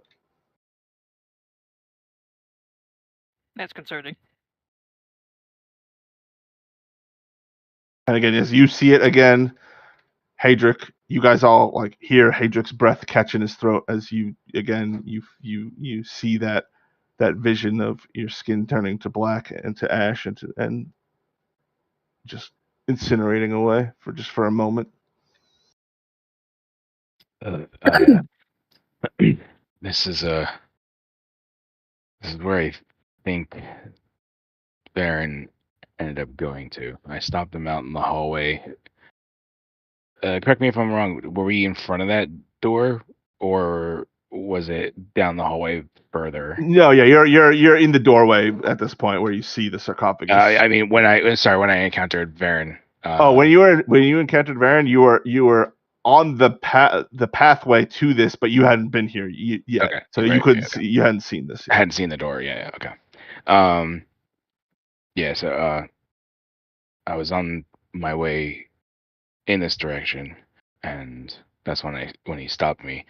And when I woke up, I continued down a bit further, and this is where I ended up. But I didn't see anything immediately, and with the fires, it seemed more pressing to get out. So maybe we can have a brief look around. I want to go in the room and take a look at the sarcophagus. Sure.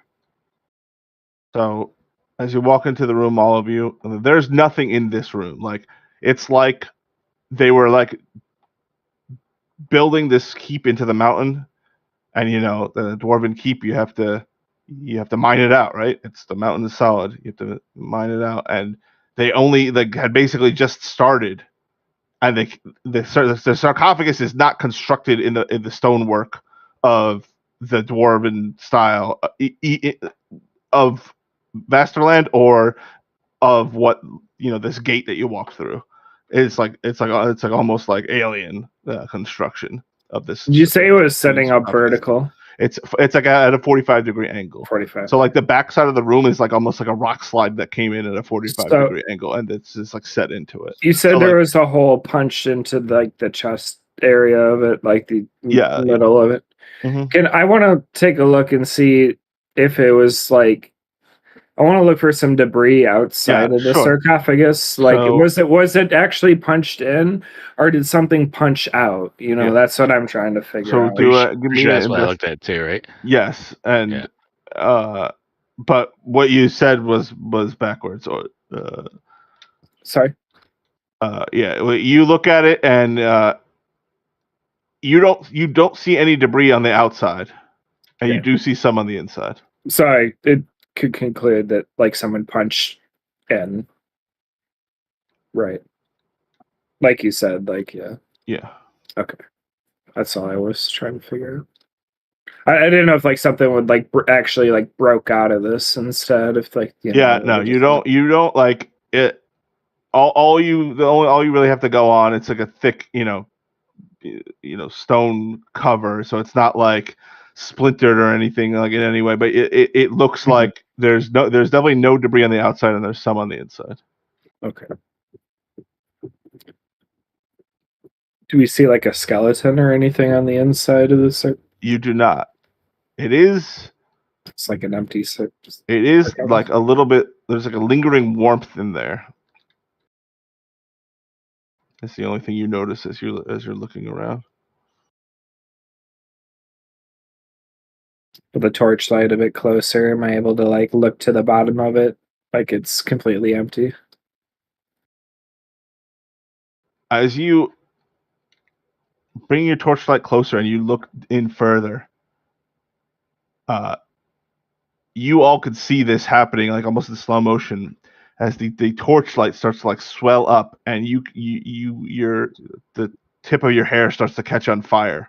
Oh, and pull back. And you pat it out. Kind of like it was accelerated, like and it almost like when you did that, it was almost like putting your face into an oven. It's like the heat didn't radiate as much out as it would like in like normally. Like you didn't feel that until you kind of like when the tip of your nose like crossed the threshold of like being inside. When you were like peering in, it felt like you were like putting your face into an oven at that moment, and that's the moment that your torch flared up. I tossed a ration. into where the pot is. Okay. So you kind of like pull back, and you're patting yourself off, and Lang just tosses a ration in there. It's a pretty small hole. Give me an attack roll. Roll. Yeah, improvised weapon. Improvised I did weapon. unarmed. 11. Sure. Yeah. So not a perfect shot, but it hits the rim of the opening and then falls in, and then you just hear, and then a little plume of smoke rises up. The ration is incinerated. Well, we now know the high end of the temperature is incineration, so Yeah, I could have Put told your you hand that in as I'm there. like patting my face off and my beard and my little It mustache. was worth it to see a biscuit get turned to ash. I'm just like, haha! I gestured grandly at my friend group and I said that was very scientific. Can't imagine the entire flame that erupted through this whole island and came from this small little opening here, though. Somebody must have stole something. But who and why? Perhaps it burned through the floor. Now I ain't looking in there. Well, I mean, I would say with as much as you looked in it, you definitely saw that the bottom of the sarcophagus was intact. Fan, so yeah, it definitely didn't burn through the floor. The whole opening that was punched through is the only opening. What a beautiful singer. Who is that? That's true. Good boy. Goobs and the goobs. Is there any other doors in this? There's you said- nothing else in there. It's like they like started digging this. They're like, we're gonna build the best city ever, and then like one day in, they uncovered this, and then they were like, oh nope, seal it up. Is there any further links to the mine, or is this like the lowest and furthest extent? This is like the furthest in this direction, but like they kind of stopped digging in this direction after they uncovered this. The miners.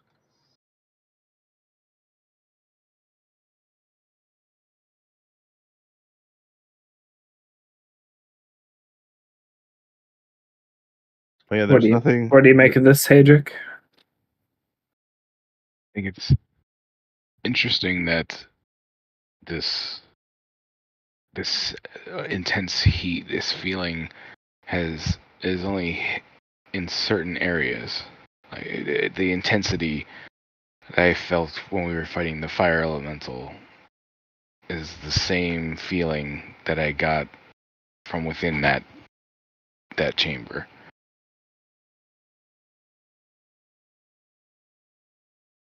But yet we stand over here, and I like go to the other side of the room, and like or by like the entrance where we came in, and I feel totally nothing. normal. Yep.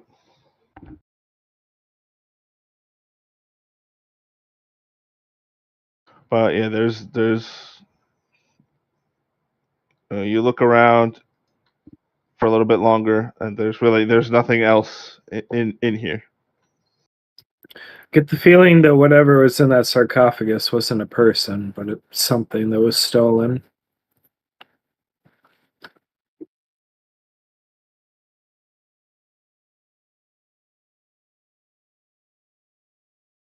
I just can't imagine what, and I haven't been able to. Well, actually, now that I think I did it in the session 0, but this sarcophagus, does it have any sort of like engravings or carvings or anything like Nope. that signifies? Okay, Nothing. No sort of communication. Okay. Would even want to steal it? Whoever has it, their hand must certainly be burning off. Do you know Because- how I know that these D&D Beyond devs or just wizards or whatever, they don't know what the hell they're fucking doing? They have this all convenient place to like, oh, click Dungeoneer pack, and it'll add the all the various components of the Dungeoneer's pack to your backpack, and even give you a backpack. You know what the total weight of the contents of the Dungeoneer's pack comes out to be? Huh. 50 pounds out of the 30-pound capacity of the backpack. Okay. Continue. Give the one fired web developer some credit. He probably knew what he was doing. Okay, so Oh my god, the torch is 10 pounds? are There's no you? way. Trash It's is gotta be a 20? stack. I think that's the stack. That's gonna be a Yeah. stack. Are you 10 guys torches. gonna head back out, or are you still looking for anything?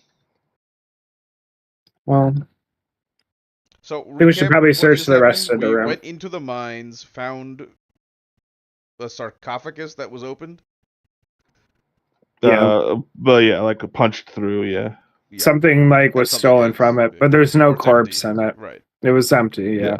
But it's still like somehow magically on fire in there. I Not think we should flames. search the rest of the room. Probably. There's literally nothing else in the room. So Nothing else in where, the room.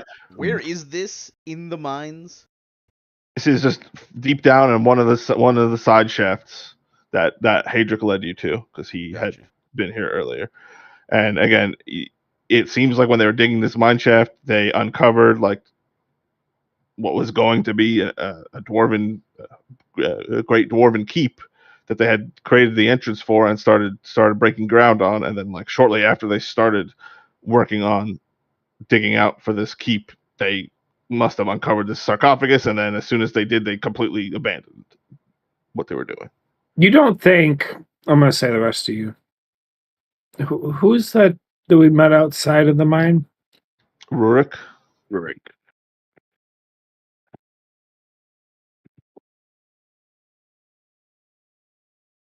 Anyone get a So good look you at don't his think hands? what?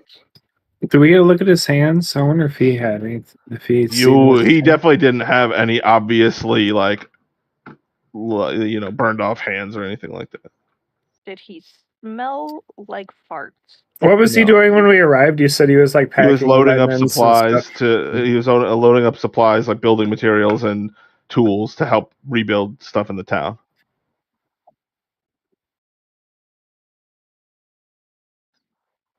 Correct. He's not.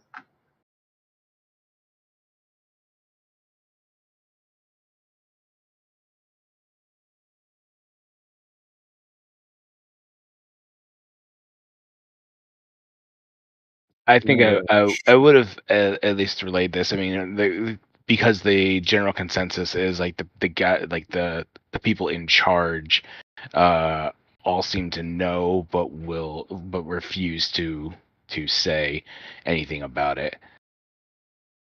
We also know that they've been very hush-lipped about like your mother, or was it both your parents, in like in an accident. Mother. Just My your mom, mother, yeah, in the accident. And we've kind of as we've come to believe that they know something about it and they just aren't saying. So they're very like secretive and not really just untrustworthy. But they if something suspicious is going on here, they probably wouldn't tell us.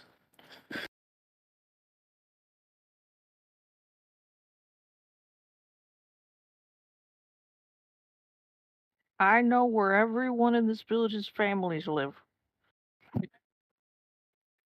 I know you would know that like the people in charge of the mining guilds, like they have a little like section of like a few buildings in Far Loop that they have. So they don't live.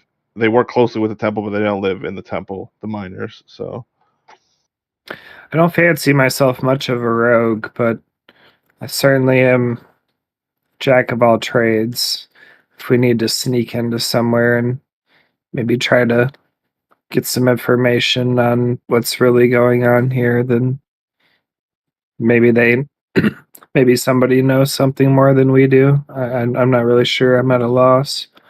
Well, Hedrick and I used to sneak around places all the time.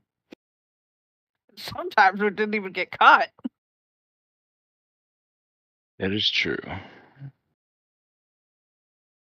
So I'll say you guys are like having the rest of these conversations as you're making your way back out of the mine. If nobody has any objections to that. That's Yeah, I fine. think we'd If there's walk. nothing left to explore, then Yeah. So you come back out to the light of day, get the fresh air again. You see the entrance to the temple a few hundred feet down the path, and then which you have to go past to go down the mountain. So you start walking that way, and an older human man, a shorter human, but still human, wearing similar garb to Hadric, steps out onto like the kind of like the what you call it, the balcony of the temple. As you guys are walking up, and Hadric, you recognize this is your master, Dalton. He says, he looks down at you with a nod, and he says, "Brother Hadric, steel strikes."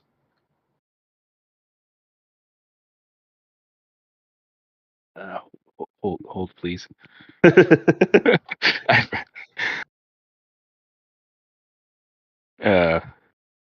And I kind of do a slight bow in reverence, and I say, "Fire sings." And he bows back to you, and he says, "Have you seen Brother Varen?" I think you guys can catch immediately, like my fist like clench, but like I hold it back as best I can, and I say, I had seen him yesterday, Master Dalton, but it was before all the commotion. He shakes his head and he says, "He isn't here. This is unlike him, especially in a time of dire import. I would have expected him." He shakes his head and he looks back down at you and he says, "Fire is your heart. Iron is your will."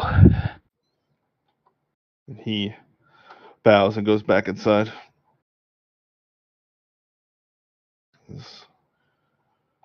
Now you may start to wonder, where did Varen go after? Right, yeah. Varen hasn't been around since he tried to stop me yesterday. I wonder if Varen's hands are both intact. Mm. Or if You guys they are- will be after we get through with him. You guys are having this conversation as you continue down the road, back down. Yeah, and Far so, do we even know him, or like would we, like This is what I was saying before. You guys are real life. You guys are friends, and Yeah. and this guy is Varen's, or this guy is Hadric's work friend. So like you know him like as an acquaintance. Like you would, you've spoken to him. You've been, hang out at a party before. He's not Sure. in your direct friend group, but he's Okay. like once removed. right? But like he would know our names and vice versa. Yeah. Oh yeah. And you guys know, like, before I started taking my my training and my duties more seriously, he was kind of the one to like kind of one up me, but not in order to make me look bad. It's just that he did He take just took it seriously when you did. Yeah, exactly. So you guys are walking through the jungle, thinking about all this. You make it back to Far Loop. You're walking around the loop, and immediately you're approached by a man you recognize as Bart. This is the butcher, the one that you two, especially Hadric and Lang, like to mess with and steal stuff from his shop when you were little. And you recall Gavin and Fan. The first time you guys met Fan, this was only in Fan in Six's Session 0, but you guys would all know this. So the first time you all met Fan, he was new to Farloop, had moved there recently, and he's just like hadn't really made any friends. And he was walking around, and he saw a young Gavin sitting on a stump reading a tome, and he was like, approached him, and he's just like, "Oh, hey, like, what are you reading?" And Gavin's was like, he stands up, and he goes, "It's about time," like kind of like nonchalantly, like almost ignoring Fan. And then you hear the sound of glass breaking, and "Damn you kids!" as Hadric and Lang like bust out a window with like carrying like Hadric's running. He has like a string of sausages, like sausage links like stringing in the air, and like Lang has like a big ham hock coming out of her mouth. And then like from that point on, and Gavin was just like, "Come on, let's go," to Fan, like immediately like absorbing him into the friend group as the two troublemakers ran past you guys. And so this is the butcher. Like over the years, it's kind of he's Farmer Bear gets crops. right, but like he you're kids of the town. He likes you, even though he probably still gives you shit about how much of a pain in the ass you were when you were younger. So he approaches you and he says, "Well, if it ain't my favorite firebrands." And he looks at you, Hadric. He says, "Oi, Forgevein, I seen your buddy last night just before hell broke loose. Not long after that big boom. He looked a right mess, he did. Arm was all busted up, black as soot." When I just whisper like, "Oh no." did you see where he went?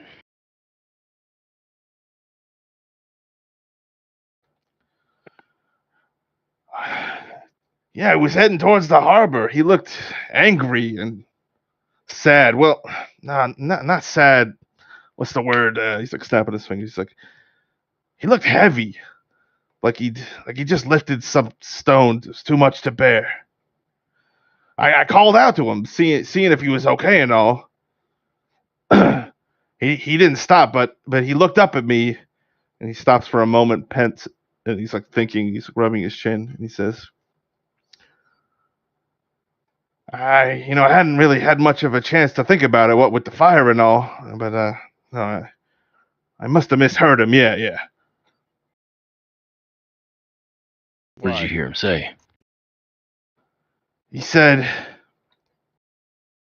and the scene cuts to Varen. He's like in this like all black version of the monk garb of the Order of the Hammered Path, and you can see his arm, his right arm is just like completely like charred black, like he's like wrapped up in this black hooded cloak. And he's on a ship. He's sailing out to the east in the middle of the night. There's the waves are roaring and the rain is pounding, and it's just like the camera kind of like locks in on his eyes as he has this like determined, stoic look on his face. And then it cuts back to the butcher, and he's saying what Varen was saying, and kind of like it does like a split screen where like the butcher is saying it on the left half of the screen, and Varen is saying it at the same time on the right. And he says, "I'm going to kill Durandal." And that's the end of the session. What the fuck? But you can't do that. Why? Why would you do that? It's so rude. Yeah. So I don't know if maybe if we can do because we since we just kind of jumped in, we're just kind of using a little bit of the character portraits and stuff like that. We didn't really kind of talk about like what our characters look like and stuff like that too. But like because we're mentioning like the burning and all that sort of stuff too. Part of my character's design has been like he has like blackout like tattooed like inks done from like down his arms, so like it actually does his arms actually do look blackened to begin with, like not from burning or anything like that, but it does look all like like flat out like soot colored. That's his skin tone now because of the ink. So I don't know if that changes anything with the way that it's being portrayed with the. Yeah, I'll say then like when you see that in like again the players don't see that, but like in your mind's eye, like his whole fist is like black and the skin is like crackling and blistering, so it does look like it's like a charred, like overcooked version of what Hadrick's arm looks like. Okay. But like the skin is like all like fucked up and blistered and like shredded, and like the fist is blackened also. Okay. And then the other one looks exactly like yours, where it's just like a black, sleeve or whatever. Mm. So yeah. Dang, man. That was a good session. Yeah, Thank that you. was good. Good opening. Yeah, and again, just a reminder, like so, like when you hear that, like so the Pantheans are demigods. They are, they do exist. Like you could go, like not all of them are like publicly known where they are. But like they are beings that like could be killed. It's not like you don't have to go to like a different plane of existence to fight a god or to fight one of the Pantheons. Like they're on the world. They're just like very powerful demigods, basically. That is a concept. Not that like going to kill them is like something that is commonly talked about, but like that's that's how you would understand it in the context. Like, okay, like I guess like you guys don't know where Durandal would be necessarily. Actually, you know what? You all probably do actually, besides we'll say you all know that like Durandal is like in the dwarven, like he's the leader of the dwarven he's like the king of the dwarven empire basically. So like In the main continent. in the main continent, yeah. And like you would also know that Joram, the god of order and justice, the pantheon of order and justice, is like the god emperor of the order, the the evil, well not the evil, but the empire that the guys were from in the intro cinematic. So like some pantheons are like the leaders of nations. Some of them are like Balinor hasn't been seen for like 500 years or something. But like there's a the legends say that like back in the day Balinor like was like a legendary like sea captain, and he was just like doing his own thing. He wasn't part of he didn't have some grand mission. He just like had a crew and he just sailed the seas like getting into misadventures and helping people and whatever. But Balinor hasn't been seen for hundreds of years. Solinar, the nature pantheon, like is assumed to be in some forest sanctuary. There's that big tree on the main continent, but that Solinar isn't like yeah. So based on the god, you would also know that Gorak is also like basically the right hand man of Joram in the Empire of Order. But yeah. Dun, dun, dun.